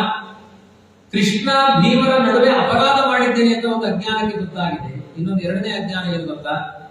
ರಾಜ್ಯವನ್ನ ಪರಿಪಾಲನೆ ಮಾಡುವನು ಧರ್ಮರಾಜ ಅಂತ ತಿಳ್ಕೊಂಡಿದೆ. ಅದು ಇನ್ನೊಂದು 2ನೇ ದಡ್ಡತನ. ನೀನಲ್ಲಪ್ಪ ರಾಜ್ಯ ಆಡಳಿತ ಎಲ್ಲ ನೋಡುವುದು. ಯಾಕೆಂದ್ರೆ ದುರ್ಯೋಧನಾದಿಗಳು ಯಾವತ್ತು ಸಾಯಬೇಕು, ಯಾವತ್ತು ಧರ್ಮರಾಜನ ತಲೆ ಉಳಿಬೇಕು, ಯಾವತ್ತು ಅರ್ಜುನನ ತಲೆ ಉಳಿಬೇಕು. ಎಲ್ಲಾ ಸಂಕಲ್ಪ ಮಾಡಿದವರು ದೇವರೇ. ನಿಮ್ಮ ಅನುಭವಕ್ಕೆ ಬಂದಿದೆ. ಒಂದು ದಿನ ಅದೇ ಕಥೆ ನಡೀತಲ್ಲ. ಸಾಯಂಕಾಲ 5 ಗಂಟೆಗೆ ಓಡ್ಕೊಂಡು ಬಂದ. ಧರ್ಮರಾಜ ಕಾಣಿಸ್ತಾ ರಣರಂಗದಲ್ಲಿ ಅಂತ ಓಡ್ಕೊಂಡು ಬಂದ. ಧರ್ಮರಾಜ ರೆಸ್ಟ್ ತಗೊಳ್ಳಿಕ್ಕೆ ಶಿಬಿರಕ್ಕೆ ಬಂದ್ಬಿಟ್ಟಿದ್ದಾನೆ. ಅಬ್ಬ, ಧರ್ಮರಾಜನ ಅಪಹಾರ ಮಾಡಿದ್ರೆ ಯುದ್ಧ ಮುಗಿದ ಹಾಗೆ. ಕೊನೆಯ ತನಕ ಧರ್ಮರಾಜನ ಅಪಹಾರ, ಅವನು ಕಿಡ್ನಾಪ್ ಮಾಡಬೇಕು ಅಂತ ಇವತ್ತು ಅದು ಏನ್ ಶಬ್ದ ಹೇಳಬೇಕು ಗೊತ್ತಿಲ್ಲ, ಕೆಟ್ಟ ಶಬ್ದ ಬಿಡಿ ಆಯ್ತಾ. ಅವನನ್ನ ಅಪಹಾರ ಮಾಡಬೇಕು ಅಂತ ಧರ್ಮರಾಜ ರೆಸ್ಟ್ ತಗೊಳ್ಳಿಕ್ಕೆ ಬಂದಿದ್ದಾನೆ. ಹುಡುಕೊಂಡು ಬಂದ ಕೃಷ್ಣ. ಯಾವ? ಅರ್ಜುನ ಇಲ್ಲಿರ್ತಾನೆ, ಕೃಷ್ಣ ಜೊತೆಗೆ ಇದ್ದ. ಯಾಕೆಂದ್ರೆ ಏನು ಅನರ್ಥ ಮಾಡ್ಕೊಳ್ತಾನೋ ಏನೋ ಅರ್ಜುನ. ಅವನ ಜೊತೆಗೆ ಯಾವತ್ತು ಡ್ರೈವರ್ ಆದವನು ಯಜಮಾನ ಜೊತೆಗೆ ಇರ್ಬೇಕಾಗುತ್ತೆ. ಬ್ಯಾಗ್ ಹಿಡ್ಕೊಂಡು ಹೊಡ್ತಾ ಇದ್ದ. ಬಂದ್ರೆ ಧರ್ಮರಾಜ ಎಷ್ಟು ಪಡೆ ಅಪ್ಪ ಧರ್ಮರಾಜ ಇದಾರಲ್ಲ ಅಂತ ಅನ್ಕೊಂಡ. ಧರ್ಮರಾಜ ಏನ್ ಅನ್ಕೊಂಡ, 5 ಗಂಟೆಗೆ ಇನ್ನೂ ರಣರಂಗ ನಡೀತಾ ಇದೆ, ಕೆಲಸದ ಮಧ್ಯೆ ಓಡ್ಕೊಂಡು ಬಂದಿದ್ದಾನೆ ಇದೆ, ಕರ್ಣನ ಕೊಂದ್ಬಿಟ್ಟಿದ್ದಾನೆ ಖುಷಿಯಾಗಿ, ಬಾ ನಿನ್ನ ನಿಜವಾದ ತಮ್ಮ ಕರ್ಣನ ಕೊಂದೆಯ. ಕರ್ಣನ ಕೊಂದಿಲ್ಲ, ನೀನು ಬದುಕಿದೆಯೋ ಇಲ್ಲೋ ನೋಡ್ಲಿಕ್ಕೆ ಬಂದೆ ಅಂತ ಹೇಳಿದ. ನಿನ್ನ ಹಣೆ ಬಾ, ನಿನ್ನ ಗಾಂಡಿಯ ದಿವಸನ್ನು ಯಾಕೆ ಹಿಡ್ಕೊಂಡಿದೆ, ಯಾರಿಗಾದ್ರೂ ಕೊಟ್ಬಿಡೋದನ್ನ ಸುಮ್ಮನೆ ವ್ಯರ್ಥ ಅಂದ. ಕತ್ತಿ ತಗೊಂಡು ಕಡಿಲಿಕ್ಕೆ ಹೋದ ಸ್ವತಃ ತಮ್ಮ ಅರ್ಜುನ. ಯಾಕೆಂದ್ರೆ ಅವನು ಪ್ರತಿಜ್ಞೆ, ಕ್ಷತ್ರಿಯರಿಗೆ ಪ್ರತಿಜ್ಞೆ ಮುಖ್ಯ. ನಾನು ಯಾರು ಗಾಂಡಿಯ ದಿವಸದ ಬೈತಾರೆ ಅವ್ರ ತಲೆ ಕಡಿತೀನಿ, ನಮ್ಮ ಅಣ್ಣ ಬೈಯಲ್ಲ ಅಂತ ಗ್ಯಾರಂಟಿ. ಅದಕ್ಕೆ ಆ ಪ್ರತಿಜ್ಞೆ ಮಾಡಿದ್ದ. ಯಾಕಂದ್ರೆ ಧರ್ಮರಾಜ ಯಾರನ್ನೂ ಬೈಯಲ್ಲ, ನನ್ನನ್ನೂ ಬೈಯಲ್ಲ ಅಂತ ಮಾಡಿದ. ಬೈದ್ಬಿಟ್ಟ. ಏನೀಗ ಬೈದ್ಮೇಲೆ ಕತ್ತಿ ತಗೊಂಡು ತಲೆ ಕಡಿಬೇಕಲ್ಲ ತಲೆ. ಧರ್ಮರಾಜ ಗಾಬರಿ ಆಯ್ತು, ಏನು ಅರ್ಜುನ ನನ್ನ ಕೊಲ್ಲಿಗೆ ಬರ್ತಾ ಇದೆಯಲ್ಲ, ಏನ್ ಅನ್ಯಾಯ. ಕೃಷ್ಣ ಹೇಳಿದಾರೆ, ನನ್ ಗೊತ್ತು, ಕೃಷ್ಣ ಸರ್ವಜ್ಞ ನೋಡಿ, ಎಲ್ಲ ಗೊತ್ತಿತ್ತು ಅವನಿಗೆ. ನಮ್ಗೆ ಗೊತ್ತು, ನಮ್ಮ ಯಜಮಾನ ಇವ್ರ ಸಾರಥಿ, ನಮ್ಮ ಯಜಮಾನ ಯಾರು ತಲೆ ಕಡಿಲಿಕ್ಕೆ ಹೋಗ್ತಾ ಇದ್ದಾರೆ ಅಂತ ಗೊತ್ತು. ತಲೆ ಕಡಿಬೇಡ, ಅಣ್ಣನ ತಲೆ ಕಡಿದ್ರೆ ಮತ್ತೆ ನಿನಗೆ ಪರಿಹಾರವೇ ಇಲ್ಲ. ಅರ್ಜುನ ಕೇಳಿದ, ಮತ್ತೆ ನನ್ನ ಪ್ರಾಯಕ್ಕೆ ಈ ಪ್ರತಿಜ್ಞೆಗೆ ಏನ್ ಪರಿಹಾರ? ಅಣ್ಣ ನನ್ನ ಬಾಯಿಗೆ ಬಂದ ಹಾಗೆ ಬೈ, ಅಣ್ಣಂದ್ರನ್ನ ಬೈದ್ರೆ ಕೊಲೆ ಮಾಡಿದಷ್ಟೇ ಪಾಪ ನಿರ್ಣಯ ಕೊಟ್ಟ. ಬಾಯಿಗೆ ಬಂದ ಹಾಗೆ ಬೈದ. ಆಮೇಲೆ ಅರ್ಜುನ ಕತ್ತಿ ತಗೊಂಡು ತಾನು ಕಡ್ಕೊಳ್ಳಿಕ್ಕೆ ಹೋದ. 2 ಹೆಣ ಬಿದ್ದೋಗ್ತಾ ಇತ್ತು, ಕೃಷ್ಣ ಹೇಳಿಲ್ಲ.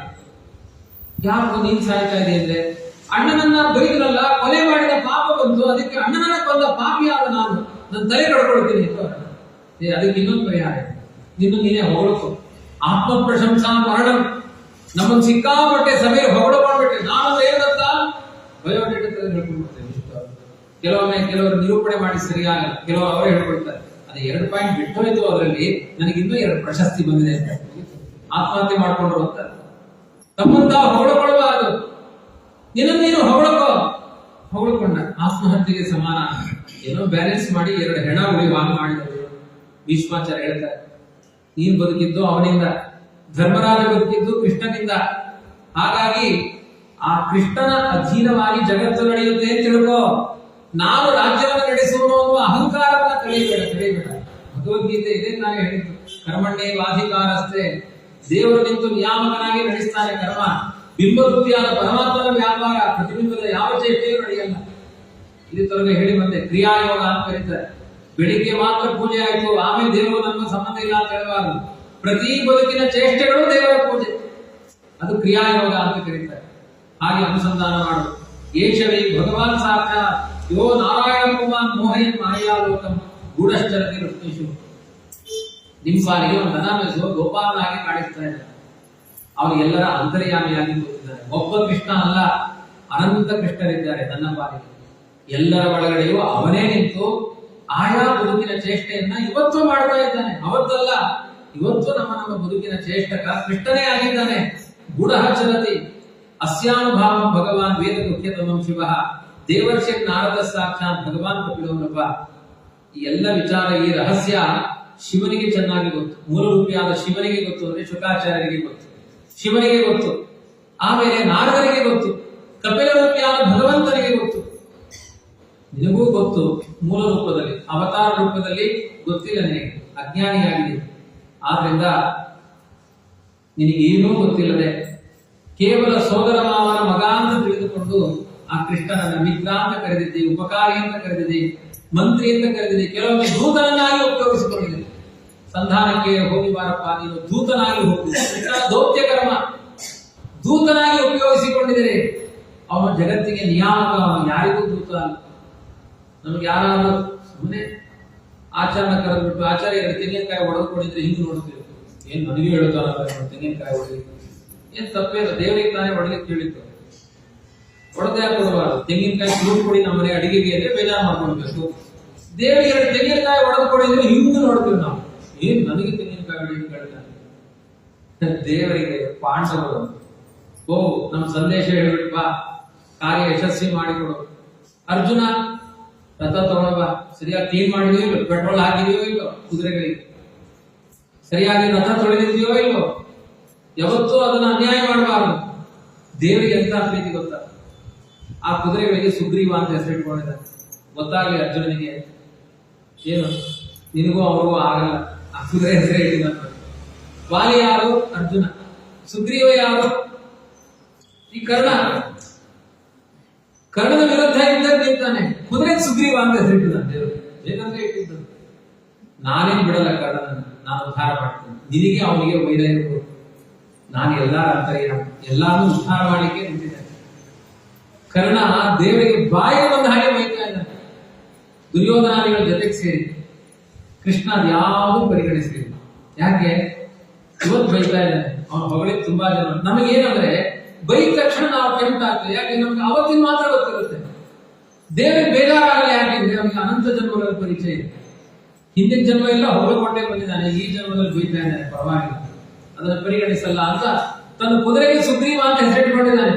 ಆ ರಹಸ್ಯ ಅವನಿಗೆ ಗೊತ್ತು. ಕೃಷ್ಣ ಹೇಳ್ಕೊಳ್ತಾನೆ, ಕರ್ಣನ ಮೇಲಿನ ಪ್ರೀತಿಯಿಂದ ಸುಗ್ರೀವ ಅಂತ ಹೆಸರಿಟ್ಟೆ ಕುದುರೆಗೆ.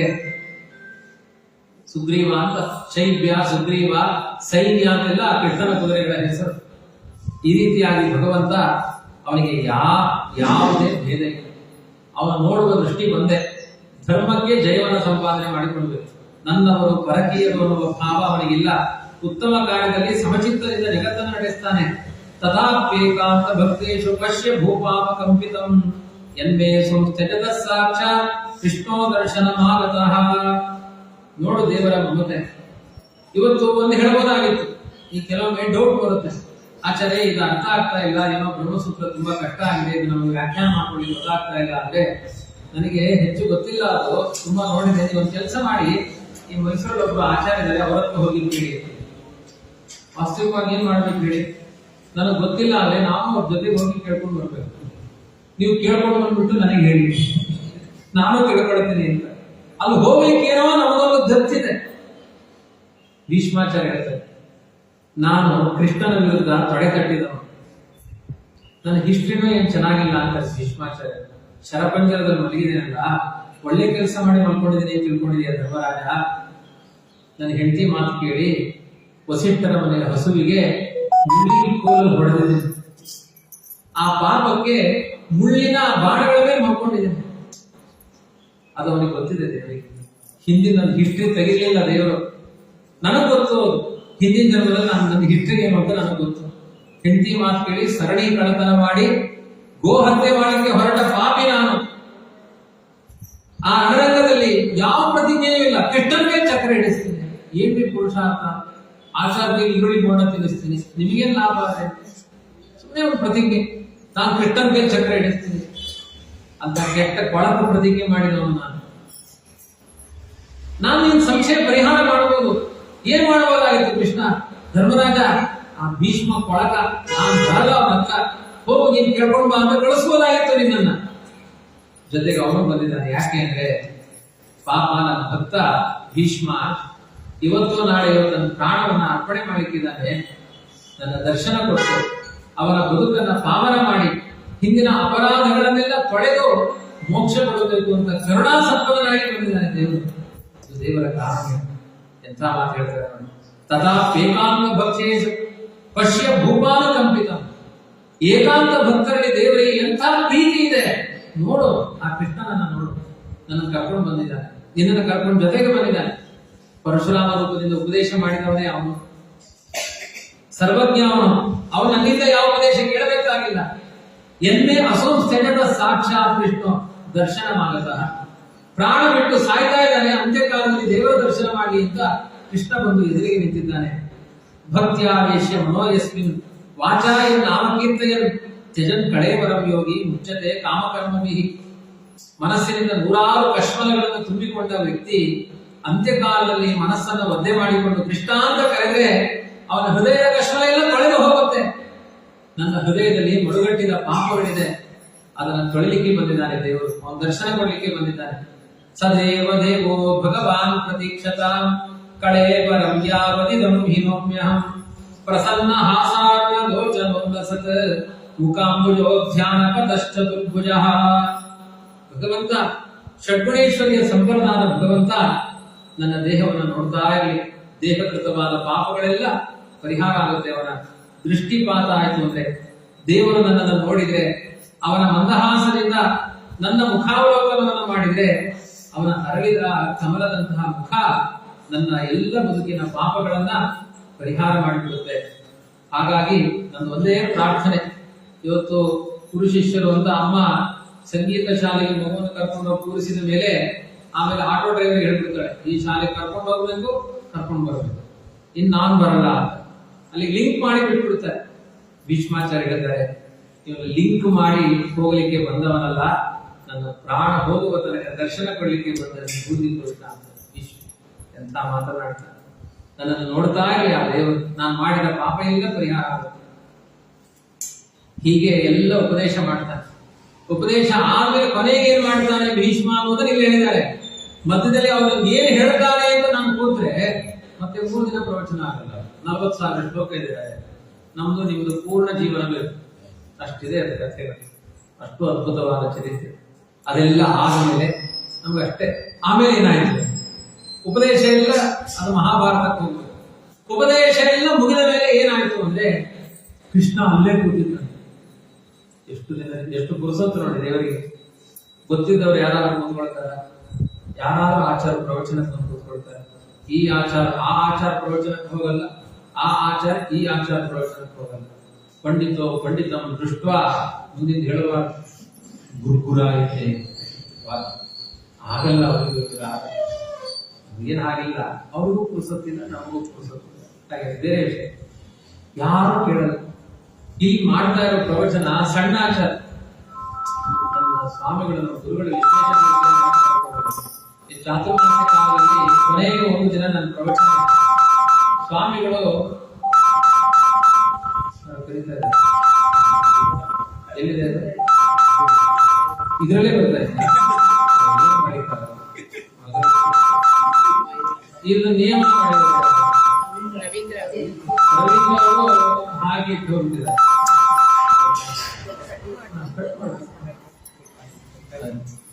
ರವೀಂದ್ರ ಅವರು ಇತಿಮತಿ ಕಲ್ಪಿರುವ ಕಲ್ಪಿತ ಏನೋ ಕಥೆ ಹೇಳಿ ಮಾಡಿ. ಅವರು ಮಂಡ್ಯದಲ್ಲಿದ್ರು ಸ್ವಾಮಿಗಳು, ಚಾತುರ್ಮಾಸಿ ಅಲ್ಲ ಬೇರೆ ಸಭೆಯಿಂದ ಮಂಡ್ಯದಲ್ಲಿದ್ರು. ಅವ್ರು ಇನ್ನೂ ಅರ್ಧ ಗಂಟೆ ಆಗುತ್ತೆ. ಇಲ್ಲ ನಿನ್ ಪ್ರವಚನ ಕೇಳಬೇಕು, ನಾನು ದೂರದಲ್ಲಿ ಆರಂಭ ಮಾಡ್ಬೇಡ. ನಾನು ಆರಂಭ ಮಾಡ್ಬಿಟ್ಟೆ, ಸ್ವಾಮಿ ನನ್ನ ಪ್ರವಚನ ನೀವೇನ್ ಕೇಳ್ತೀರಿ? ಬಂದ್ಮೇಲೆ ಹೇಳಿದ್ರು ಇನ್ನು ಅರ್ಧ ಗಂಟೆ ಮಾಡು. ನಾನು ಬರೋಕೆ ಮುಂಚೆ ಯಾಕೆ ಆರಂಭ ಮಾಡಿದೆ, ಇನ್ನು ಅರ್ಧ ಗಂಟೆ ಮಾಡು. ಎಂತ ಅವರು ಪೂರ್ಣ ಯಾವ್ದಾದ್ರು ಒಂದು ಜ್ಞಾನಿಗಳ ಪ್ರವಚನ ಆಗ್ತಾ ಇದೆ ಅಂದ್ರೆ ಸಭೆಯಲ್ಲಿ ಬಂದು ಕೂತ್ಕೊಳ್ತಾ ಇದೆ. ಕೆಲವು ಅವರೆಲ್ಲ ಮುಗಿದ ಮೇಲೆ ಹೇಳೋ 5 ನಿಮಿಷ ಮುಂಚೆ ಬರ್ತೀನಿ ಅಂತ. ಅಂಥ ಒಂದು ಹೃದಯವಂತಿಕೆ. ಅದಕ್ಕೆ ಕೃಷ್ಣನ ಗುಣ ಅದು. ಭೀಷ್ಮರ ಪ್ರವಚನ ಭೀಷ್ಮಾಚಾರ, ಕೃಷ್ಣಾಚಾರ ಕೂತ್ಕೊಂಡು ಕೇಳುವ ಅಗತ್ಯ ಏನಿದೆ? ಸರ್ವಶಕ್ತ ಸಮಸ್ತ ವೇದ ಪ್ರತಿಪಾದ್ಯ. ತನ್ನ ಭಕ್ತರಿಯಲ್ಲಿ ಹೇಳ್ತಾರೆ, ಮದ್ಭಕ್ತ ಅಲ್ಲಿ ಈಗ ಅಲ್ಲಿ ಕೊಡ್ಬೇಕು. ಎಷ್ಟು ದೊಡ್ಡ ಕೆಲಸ ಅಲ್ಲಿ ಆಫೀಸ್ ಮತ್ತೆ ನೀವೇ ಇಲ್ಲಿದಲ್ಲ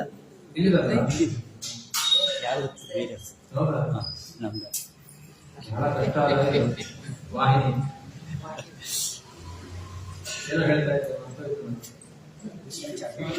ಭೀಷ್ಮಾಚಾರ್ಯರು ಪ್ರವಚನ ಮಾಡ್ತಾರೆ. ಭೀಷ್ಮಾಚಾರ್ಯ ಕೃಷ್ಣನ ಗುಣ ಪ್ರವಚನ ಮಾಡ್ತಾ ಇದ್ರೆ ದೇವರು ಕೂತು ಅದಕ್ಕೆ ಮೌಲ್ಯವರ್ಧನೆ ಮಾಡಿ ಸಮಗ್ರ ಭೀಷ್ಮರ ಉಪದೇಶವನ್ನ ಕೇಳಿಸಿಕೊಂಡ ಕೃಷ್ಣ. ಕೊನೆಗೆ ಭೀಷ್ಮಾಚಾರ್ಯ ಹೇಳ್ತಾರೆ, ಕೃಷ್ಣ ಸ್ತೋತ್ರ ಮಾಡ್ತಾರೆ. ಇತಿ ಮತಿ ಕಲ್ಪಿ ಉಪಕಲ್ಪಿತಾ ಕೃಷ್ಣ ಭಗವತಿ ಸಾಮ್ರಾಟ ಪುಂಗವೇ ವಿಭೂಮ್ನಿ ಸ್ವಸುಖ ಉಪಗತೆ ಕ್ವಚಿತ್ ವಿಹರ್ತುಂ ಪ್ರಕೃತಿ ಮುಪೇವಿಷಿ ಯದ್ಭವ ಪ್ರವಾಹ. ಭಗವಂತ ಗುಣಸಾರ, ನೀನು ಅನೇಕ ವಿಧವಾದ ಭಕ್ತರ ಅಪರಾಧಗಳನ್ನ ಕ್ಷಮಿಸ್ತಿ. ಒಂದು ಆಸೆಯನ್ನ, ನಿಷಿದ್ಧವಾದ ಕಾಮನೆಗಳನ್ನ ತಾಳಿದ್ರೆ ಅದು ಎಷ್ಟು ದೊಡ್ಡ ಅಪರಾಧವಾಗುತ್ತೆ ಇದಕ್ಕೆ ಸಾಕ್ಷಿ ನಾನೇ ಹೇಳಿದ್ದೇನೆ. ಯಾವ ಜೀವನದಲ್ಲಿ ಪುರುಷಾರ್ಥ, ಹೆಂಡತಿ ಮಕ್ಕಳನ್ನ ಸಂತೋಷಪಡಿಸುವುದು ಪುರುಷಾರ್ಥ. ಯಾರು ಹೇಳಿದ್ದಾರೆ? ಒಂದು ಕ್ಷಣ ಕಾಲ ಹೆಂಡತಿ ಹೇಳಿದ್ದು ವರಾಂಗಿ, ಅವ್ರ ಮನೆ ಹೊಸಿಟ್ಟರ ಮನೆಯ ಹಸುವಿನ ತುಪ್ಪದ ಆಹಾರಗಳು ಚೆನ್ನಾಗಿದೆ, ಹಸುವನ್ನೇ ಹಿಡ್ಕೊಂಡು ಬಂದ್ಬಿಡೋಣ, ಕದ್ಕೊಂಡು ಬರೋಣ ಅಂತ ಹೇಳಿದ್ರು. ಹೆಂಡತಿಯ ಮೋಹಕ್ಕೆ ಆಯ್ತು ಅಂತ ಒಪ್ಪಿಕೊಂಡಿದ್ದಕ್ಕೆ 800 ವರ್ಷ ಪಡಬಾರದ ಕಷ್ಟ ಅನುಭವಿಸಿದ ಭೀಷ್ಮಾಚಾರ್ಯ. ಬರೀ ಹೆಂಡತಿ ಇಲ್ಲ, ಬ್ರಹ್ಮಚಾರಿ ಆಗಿದ್ದೇನೆ ಪರವಾಗಿಲ್ಲ, ಜನ್ಮಾಂತರದ ನೆನಪಿದೆ, ಅವಳೇ ನನ್ನ ಹೆಂಡತಿ, ಅವಳು ಶಿಖಂಡಿಯಾಗಿ ಹುಟ್ಟಿದಾಳೆ. ಅವ್ರು ಹೇಳಿದ್ದಾರೆ, ದೊಡ್ಡ ಗ್ರಂಥ ಬರೆದಿಟ್ಟಿದ್ದೀನಿ ನನ್ನ ಹೆಂಡತಿ ಬಗ್ಗೆ. ಅವಳು ಎಲ್ಲಿ ಹುಟ್ಟಿದಾಳೆ, ಹೆಂಗ್ ಶಿಖಂಡಿ ಆದ್ಲು, ಏನೇನು ಮಾಡಿದ್ದು, ಪೂರ್ಣ ಹಿಸ್ಟ್ರಿ ನನ್ನ ಹತ್ರ ಇದೆ ಅಂತ ಭೀಷ್ಮಾಚಾರ್ಯ ಅರ್ಜುನ ಮುಂದೆ ಒಪ್ಪಿಸ್ತಾರೆ. ಅವಳು ಮುಂದೆ ಕರ್ಕೊಂಡು ಬಾ, ನನ್ನ ಕೊಲೆ ಮಾಡೋಳೆ ಅವಳು ಬಂದ್ರೆ ನಾನು ಸಾಯ್ತೀನಿ, ನನ್ನ ಸಾಯಿಸಲಿಕ್ಕೆ ಹೋಗಿದ್ದಾಳೆ. ಮಾರಿ ಭಯಂಕರಿ. ಯಾರು? ನಾರಿ, ಅವ್ರ ಪತ್ನಿ, ನೇತ ಪತ್ನಿ. ಯಾವುದರಿಂದ ಸುಖ ದೇವರೇ? ಒಂದು ಕ್ಷಣದ ಸುಖಕ್ಕಾಗಿ 800 ವರ್ಷ ದಾಂಪತ್ಯ ಜೀವನದ ಸುಖ ಇಲ್ಲ, ಅದರ ಟಾರ್ಚರ್ ಅನುಭವಿಸಿದೆ. ಯಾವ ನಮ್ಮ ಜೀವನದಲ್ಲಿ ಸುಖ? ನಿನ್ನ ಪ್ರಜ್ಞೆಯಿಂದ ಸುಖ, ಎಚ್ಚರ ಇಲ್ಲ ನಮ್ಮ ಜೀವನದಲ್ಲಿ. ಗುಣಸಾರನಾದ ನಿನ್ನಲ್ಲಿ ನಾನು ಕೇಳೋದು ಇಷ್ಟೇ, ಪ್ರತಿಬಂಧಕವಾಗುವ ನಮ್ಮ ಮನಸ್ಸು ಬುದ್ಧಿಗಳನ್ನು ಹಾಳು ಮಾಡುವ ಯಾವ ಸುಖಗಳ ಬಗ್ಗೆಯೂ ನಮಗೆ ಆಸೆಯೇ ಹುಟ್ಟಿಸಬೇಡ. ಆಸೆ ಯಾಕೆ ಹಾಕಿ ಅದರ ದುಃಖ ಯಾಕೆ ಕೊಡ್ತೀವಿ? ಮೊದಲು ಸಿಗಬೇಕು ಅಂತ ಆಸೆ, ಸಿಗಲಿಲ್ಲ ಅನ್ನೋ ದುಃಖ, ಆ ಆಸೆಯನ್ನೇ ಹುಟ್ಟಿಸಬೇಡ. ವಾದಿರಾಜರು ಲಕ್ಷಾಲಂಕಾರದಲ್ಲಿ ಹೇಳ್ತಾರೆ, ಎಷ್ಟೋ ರುಚಿಯಾದ ಪದಾರ್ಥಗಳು, ಹಣ್ಣುಗಳನ್ನ ಕಾಡಿನಲ್ಲಿ ಪಕ್ಷಿಗಳು ತಿನ್ನುತ್ತದೆ. ಒಂದು ಪಕ್ಷಿ ಇದೆ, ಆ ಪಕ್ಷಿಯನ್ನ ಬೇಟೆಗಾರರು ಹಂಚಾಕ್ತಾ ಇರ್ತಾರೆ. ಯಾಕೆಂದ್ರೆ ಅದು ಸಾಲಿಡ್ ಹಣ್ಣುಗಳನ್ನು ಮಾತ್ರ ತಿನ್ನುತ್ತಂತೆ, ಹುಳ ತಿನ್ನಲ್ಲ, ಹುಬ್ಬಡೆ ತಿನ್ನಲ್ಲ. ಅತ್ಯಂತ ಸಾರವತ್ತಾದ ಒಂದು ಹಣ್ಣುಗಳನ್ನು ಮಾತ್ರ ತಿನ್ನುತ್ತಂತೆ. ಆ ಅಷ್ಟು ಸಾರವತ್ತಾದ ಹಣ್ಣನ್ನ ತಿಂದ ಆ ಹಕ್ಕಿಯನ್ನ ಹೊಡೆದು ತಿಂದ್ರೆ 10 ವರ್ಷ ಆಯುಷ್ಯ ಜಾಸ್ತಿ ಆಗುತ್ತೆ. ಅದಕ್ಕೆ ಬೇಡವು ಅದರ ಮಾಂಸವೂ ರುಚಿ, ಅದರಿಂದ ಆಯುಷ್ಯವೂ ಅಭಿವೃದ್ಧಿ ಆಗುತ್ತೆ ಅಂತ ಅದನ್ನು ಹುಡುಕ್ತಾನೇ ಇರ್ತಾರಂತೆ. ಜೀವನ ಪೂರ್ತಿ ಹುಡುಕಿ ಸತ್ತೋಗ್ತಾರೆ. ಯಾಕೆಂದ್ರೆ ಸಿಗುದೇ ಇಲ್ಲ, ಯಾರು ಬಾಳಕ್ಕೂ ಸಿಗಲ್ಲ ಅಂತ ಒಂದು ಹಕ್ಕಿ ಕಾಡಿನಲ್ಲಿ ಇದೆ. ಅದರ ರುಚಿ ಏನು ಅಂತ ಯಾರಿಗೆ ಗೊತ್ತು? ಇವತ್ತು ಸುಮ್ಮನೆ ಹೇಳೋದು, ಮಾರ್ಕೆಟ್ ಅಲ್ಲಿ ಒಂದು ಹಣ್ಣು ಬಂದಿದೆ, ನೀವು ತಿಂದ್ರೆ ಬಿಡೋದೇ ಇಲ್ಲ ಅನ್ನೋದು. ಈ ತನಕ ಗೊತ್ತಿಲ್ಲ ನಮಗೆ. ಆಸೆ ಹುಟ್ಟಿಸು, ಮಾರ್ಕೆಟ್ಗೆ ಹೋಗ್ತಾರೆ ಹುಡುಕೊಂಡು, ಆ ಹಣ್ಣು ಎಲ್ಲಿದೆ? ಇಲ್ಲ, ಸುಮ್ಮನೆ ಒಂದು ಹುಳ ಬಿಟ್ಟಿದೆ ಅಷ್ಟೇ. ಎಲ್ಲ ತಿಂದಿದ್ದ ಹಣ್ಣೆ, ಎಲ್ಲ ಸ್ಪ್ರೇ ಮಾಡಿದ ಹಣ್ಣುಗಳೇ, ಹೊಸ ಹಣ್ಣು ಯಾವ್ದು? ಆ ಆಸೆಗಳ ಬಗ್ಗೆ ಹುಟ್ಟಿತು ಅಂದ್ರೆ ಅದರ ಬಗ್ಗೆ ಅನ್ವೇಷಣೆ ಆರಂಭ ಆಗುತ್ತೆ. ಅನ್ವೇಷಣೆಯಲ್ಲಿ ಬದುಕು ಸತ್ತೋಗುತ್ತೆ, ಸುಖ ಸಿಗಲ್ಲ. ಅದಕ್ಕೆ ದೇವರೇ ಆಸೆಯೇ ಹುಟ್ಟಿಸ್ಬೇಡ. ಭೀಷ್ಮಾಚಾರ್ಯರ ಪ್ರಾರ್ಥನೆ ಅಂದ್ರೆ ಇವಾಗ ಎಲ್ಲಿಯ ಪ್ರಾರ್ಥನೆ ಹೇಳಿ? ಇದು ಹಿಂದಿನ ಜನ್ಮದ ಆಸೆಗೆ ಸಂಬಂಧಪಟ್ಟ ಪ್ರಾರ್ಥನೆಯನ್ನ ಶರಪಂಜರದಲ್ಲಿ ಮಲಗಿ ಮಾಡ್ತಾ ಇದ್ದಾರೆ.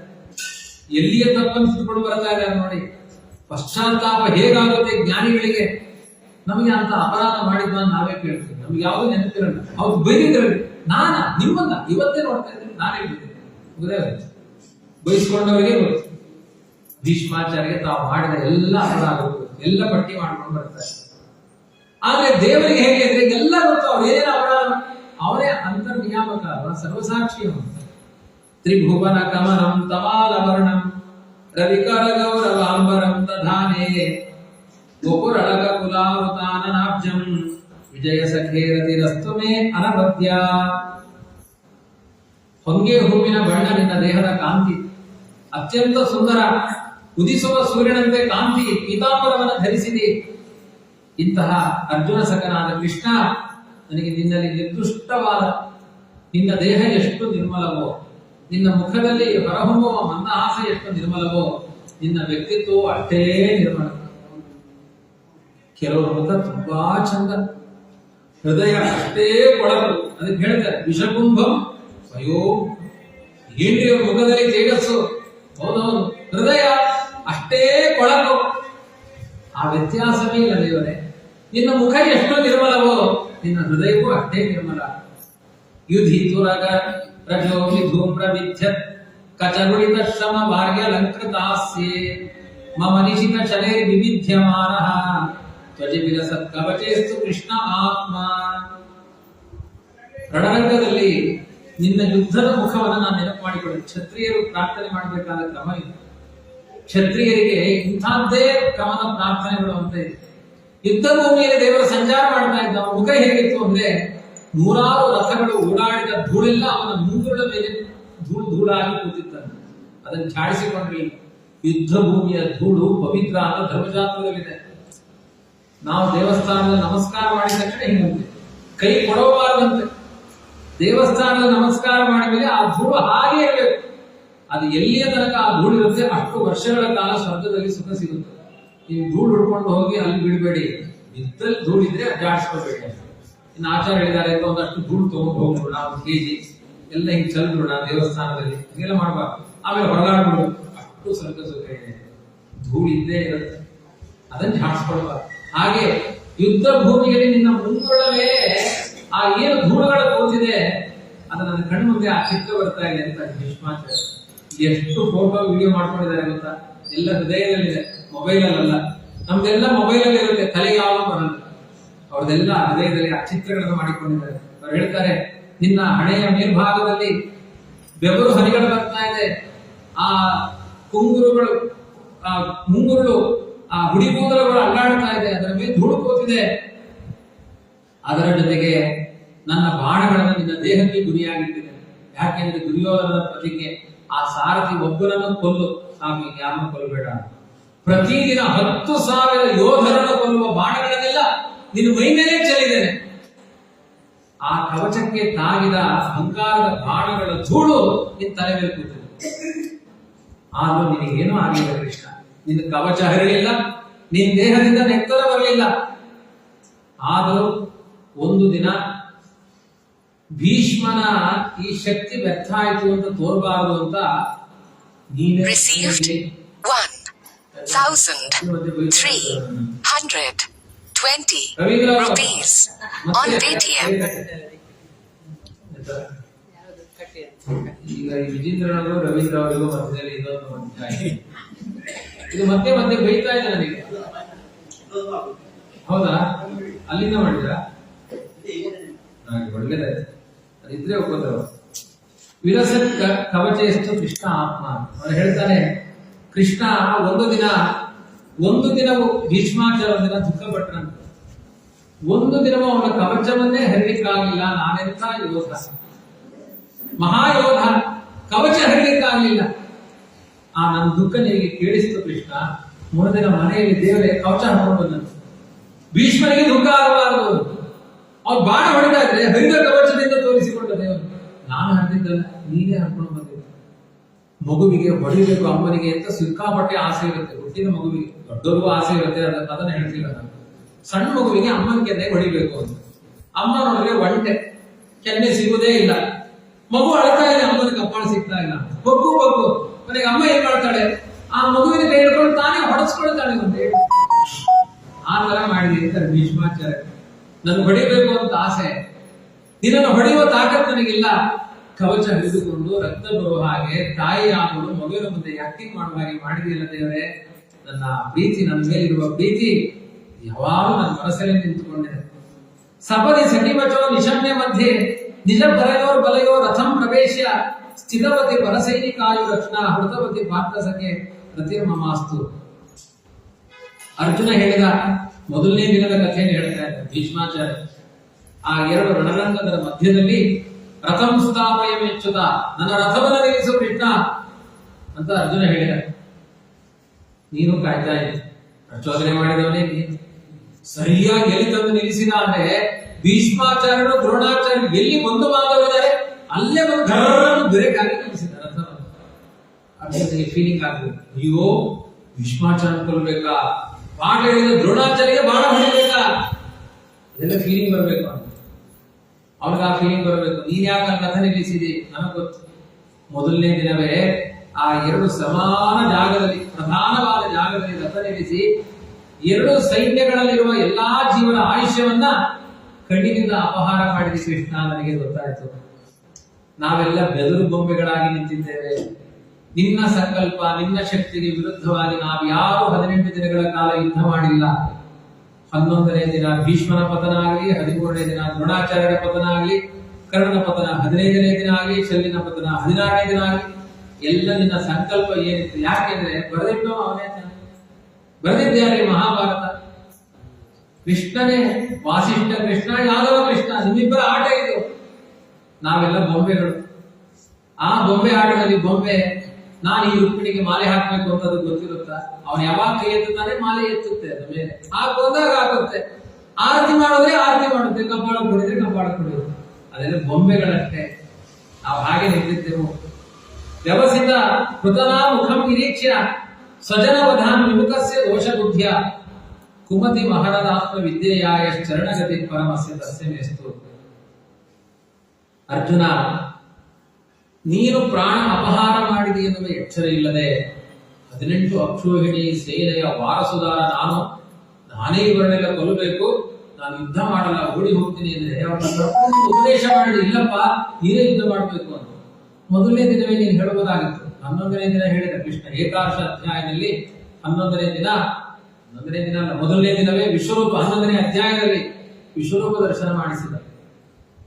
ಅದನ್ನು ಮೊದಲೇ ಮಾಡಬಹುದಾಗಿತ್ತು. ಮೊದಲನೇ ಅಧ್ಯಾಯದಲ್ಲಿ ನೀನೇನೋ ಯುದ್ಧ ಮಾಡ್ತಿ, ಎಲ್ಲಾರ ಪ್ರಾಣ ನಾನು ತೆಗೆದಾಗಿದೆ, ಎಲ್ಲ ಬಿದಿರು ಗೊಂಬೆಗಳು ಹೊಡೆಯುವ ಸಮಯ ನೋಡ ನನ್ನ ಬಾಯಿಲ್ಲ, ಭೀಷ್ಮಾಚಾರ್ಯ ಇದ್ದಾರೆ, ದ್ರೋಣಾಚಾರ್ಯ ಇದ್ದಾರೆ, ಅಂತ ಬಾಯಿ ತೋರಿಸಬಹುದಾಗಿತ್ತು. 10 ಅಧ್ಯಾಯ ಉಪದೇಶ ಮಾಡಿದ. ಇಲ್ಲಪ್ಪ ನೀನೇ ಮಾಡು, ಎಲ್ಲ ಭಗವಂತ ಮಾಡ್ತಾನೆ ಅಂತ ನೀನು ಮಾಡು, ಕರ್ತವ್ಯ ಮಾಡು. 10 ಅಧ್ಯಾಯ ಶಂಕ ಓದಿದ, ಆದರೂ ತಲೆ ಸರಿಯಾಗಿ ಕೊನೆಗೆ ವಿಶ್ವರೂಪ ದರ್ಶನ ಮಾಡಿಸಿದ. ಎಲ್ಲ ಹಾಗೆ ಒಟ್ಟು ತನ್ನ ಭಕ್ತರನ್ನು ಉದ್ಧಾರ ಮಾಡಬೇಕು. ಹಾಗೆ ವೇದವ್ಯಾಸರೇನೋ ಅಷ್ಟೇ, ದ್ರುಪದ ರಾಜನಿಗೆ ಹೇಳೇ ಸಾಕಾಯ್ತು. ದ್ರೌಪದಿಗೆ 5 ಜನ ಇದ್ದಾರೆ ಮಾರಾಯ, 5 ಜನರಿಗೆ 5 ಜನ ವಲ್ಲಭೆಯರು, ಒಂದು ಹೆಣ್ಣಿನ ಜೊತೆಗೆ 5 ಜನ ಪುರುಷರು ಕೂಡುವುದಿಲ್ಲ. ಇದು ನಮ್ಮ ಇತಿಹಾಸ ವಿರುದ್ಧ, ಭಾರತೀಯ ಸಂಸ್ಕಾರದ ವಿರುದ್ಧ ಇದು. ಈ ನಿಯಮ ಇಲ್ಲ. ಎಷ್ಟು ಪ್ರಮಾಣಗಳನ್ನು ಕೊಟ್ಟು ಪ್ರವಚನ ಮಾಡಿದ್ರು ವೇದವ್ಯಾಸರೇವರು. ದ್ರುಪದರಾಜನಿಗೆ ಇಷ್ಟೊತ್ತು ಯಾಕೆ ಪ್ರವಚನ ನೋಡು. ದ್ರೌಪದಿಯನ್ನ ದ್ರುಪದರಾಜನ ತನ್ನ ಮಗಳನ್ನ ಯಾವಾಗ ನೋಡ್ತಾನೆ, ಹೀಗೆ ನೋಡುದು. ಇನ್ನೊಂದ್ಸರಿ ನಾನು ಹೇಳಿದ ಮೇಲೆ ನೋಡಿದ 5 ಜನ ಕಾಣಿಸ್ತಾರೆ. ಕೈ ಮುಗಿದ, ಅಯ್ಯೋ ವಿಶ್ವರೂಪ, ಅಲ್ಲಿ ಶಚಿಯು ಇದ್ದಾಳೆ, ಶ್ಯಾಮಲೆಯು ಇದ್ದಾಳೆ, ಭಾರಸಿಯು ಇದ್ದಾಳೆ. ವೇದವ್ಯಾಸರೇವರೇ ನೀವು ಹೇಳಿದ್ದು ಅತ್ಯಂತ ಪರಮ ಪ್ರಾಮಾಣಿಕ, ನನ್ನ ಮಗಳನ್ನ ದಾನ ಮಾಡ್ತೀನಿ 5 ಜನ.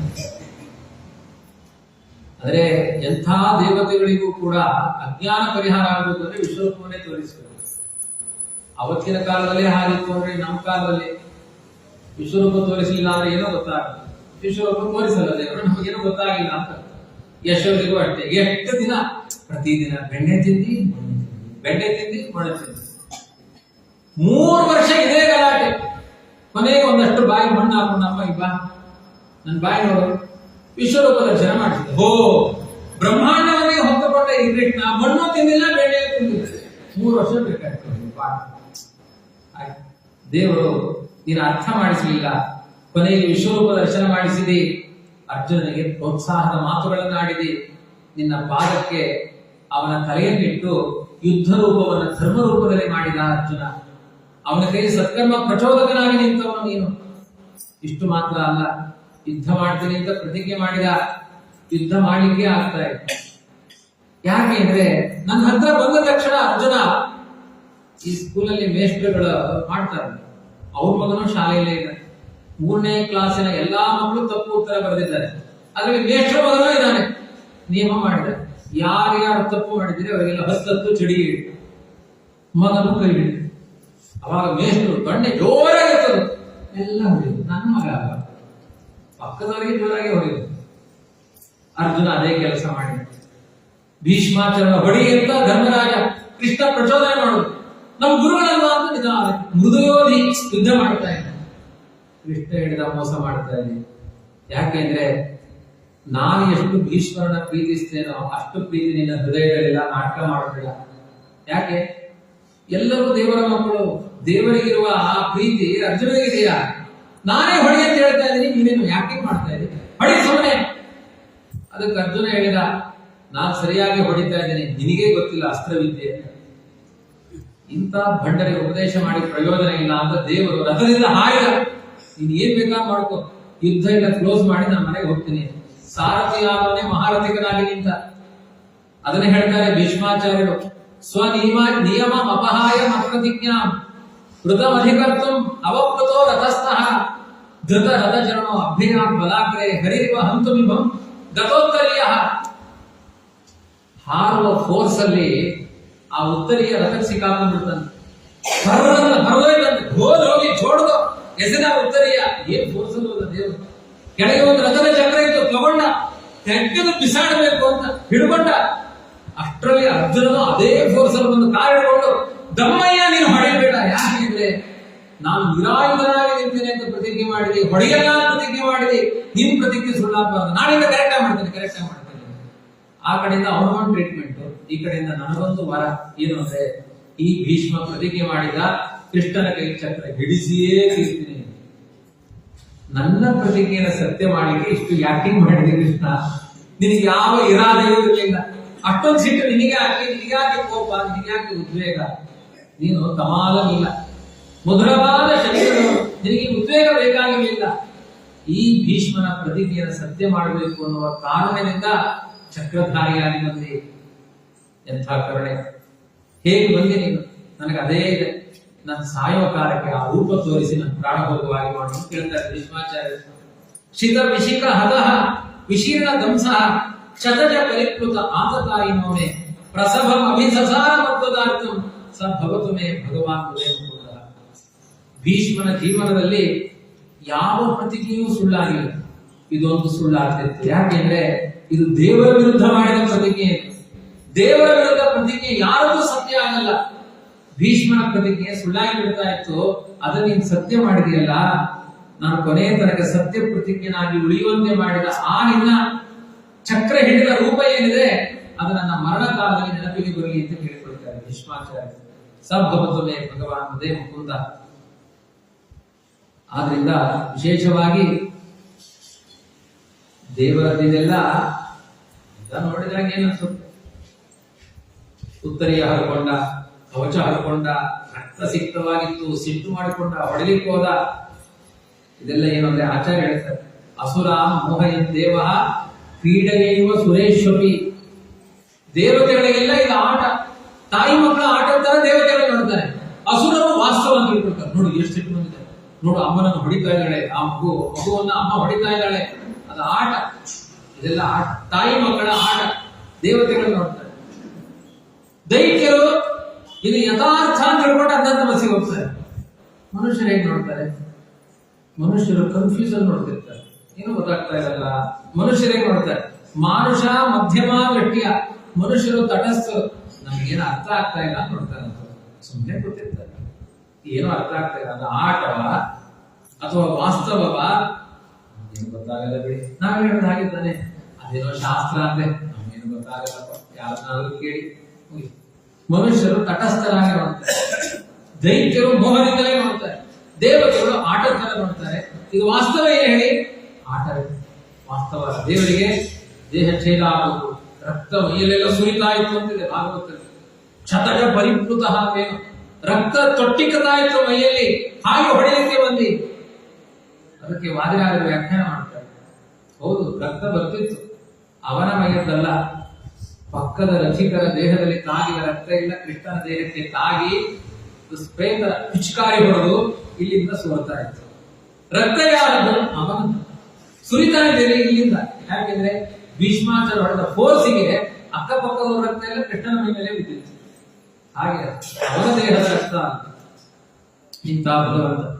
ವಿಜಯರಥ ಕುಟುಂಬ ಆಂತ ತೋರ್ರೆ ಧೃತಹಯ ರಶ್ಮಿಜಿತ ಶಮೇಕ್ಷಣಿಗೆ ಭಗವತಿ ರತಿಸ್ತುಮೇ ಮೋರ್ಷೋ ಯಮಿಹ ನಿರೀಕ್ಷ ಹತ ಗತಾ ಸ್ವರೂಪಂ.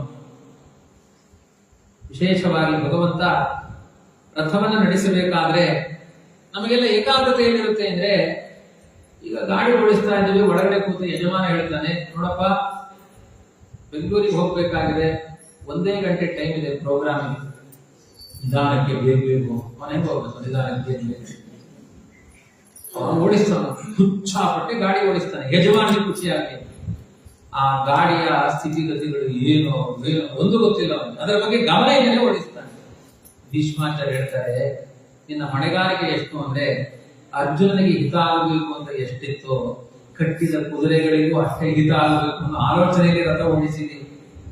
ಯಾವತ್ತೂ ರಥಿಕನಿಗೆ ಹಿತ ಆಗಲಿ ಅಂತ ಆ ಎಳೆಯುವ ಪ್ರಾಣಿಗಳಿಗೆ ಅಹಿತವನ್ನು ಮಾಡಲಿಲ್ಲ. ಎಂತ ಮಾತಾಡಿದ್ದಾರೆ.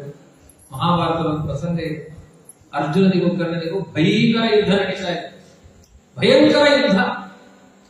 ಅರ್ಜುನನಿಗೆ ಅದು ಇಂಪಾರ್ಟೆಂಟ್. ಕರ್ಣನ ಜೊತೆ ಯುದ್ಧ ಮಾಡಬೇಕಾದ್ರೆ ಸಾರಥಿ ಅನ್ನೋದು ಸರಿಯಾಗಿರಬೇಕು ಅಂತ. ಮಧ್ಯದಲ್ಲಿ ಕೃಷ್ಣ ರಥ ಬಿಚ್ಚಿಬಿಡ್ತಾನೆ, ಯುದ್ಧ ಮಾಡ್ತಾರೆ, ಈಗ ಬರ್ತೀನಿ ಅಂದ್ಬಿಟ್ಟು ಕುದುರೆಗಳನ್ನು ತಗೊಂಡು ಹೋಗ್ಬಿಡ್ತಾನೆ. ಕುದುರೆಗಳಿಗೆಲ್ಲ ನೀರು ಕಳಿಸಿ ಒಂದು ಮರದ ಬುಡಕ್ಕೆ ಕಟ್ಟೆ ಹಾಕಿ ಮಲ್ಕೊಳ್ತಾನೆ. ಸ್ವಲ್ಪ ಹೊತ್ತು ಏನ್ ಬೇಕಾದ್ರೆ ಮಾಡ್ಕೊಳ್ಳಿ, ನೀನ್ ಹಿಂಗೆಲ್ಲ ಮಾಡ್ಬೋದಾ? ನಂಗೆ ತುಂಬಾ ಅರ್ಜೆಂಟ್ ಇದೆ ಅಂದ್ರೆ ಮದ್ದೂರ್ ಹತ್ರ ಒಡೆ ತೆಲಿಕ್ಕೆ ಹೋಗ್ಬಿಡುದು ಡ್ರೈವರ್. ಇದು ನ್ಯಾಯವ?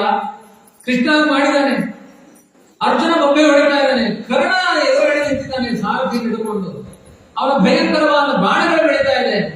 ಏನ್ ಕೃಷ್ಣ ಇಂಥ ಕ್ರಿಟಿಕಲ್ ಸಮಸ್ಯೆಯಲ್ಲಿ ರಥವನ್ನು ಬಿಚ್ಚಿಕೊಂಡು ಹೋಗ್ತಾ ಇದೆಯಲ್ಲ, ಏನ್ ಅನ್ಯಾಯ? ಕೃಷ್ಣ ಹೇಳ್ತಾನೆ, ನೀನ್ ಹೇಗೆ ಪ್ರಾಣಿಯೋ ಅದು ಒಂದು ಪ್ರಾಣಿ, ಅದಕ್ಕೆ ಆಯಾಸ ಆಗಿದೆ, ಅದಕ್ಕೆ ಕುದುರೆಗಳ ಮೈಗಳಲ್ಲಿ ಅದಕ್ಕೆ ಆ ಹುಲ್ಲನ್ನು ಕೊಟ್ಟು ಉಂಡಿಗಳನ್ನ ತೆಗೆದು ಸ್ವಲ್ಪ ರೆಸ್ಟ್ ಆಗಿ, ಕೆಲವು ಗಾಡಿ ಹೀಟ್ ಆಗಿದೆ, ಅರ್ಧ ಗಂಟೆ ತಡಿರಿ ಅಂತ ಅದಕ್ಕೆ ಸ್ವಲ್ಪ ರೆಸ್ಟ್ ಸಿಗಲಿ ಅಂತ ಕೃಷ್ಣ ಮಾಡಿದ್ದೆ. ಆಮೇಲೆ ಬಂದು ರಥಕ್ಕೆ ಜೋಡಿಸ್ತಾನೆ. ಅರ್ಜುನನ ಹತ್ರ ಕೇಳ್ತಾನೆ, ಏನಾದ್ರೂ ಆಯ್ತಾ ಅರ್ಜುನ ನಿನಗೆ?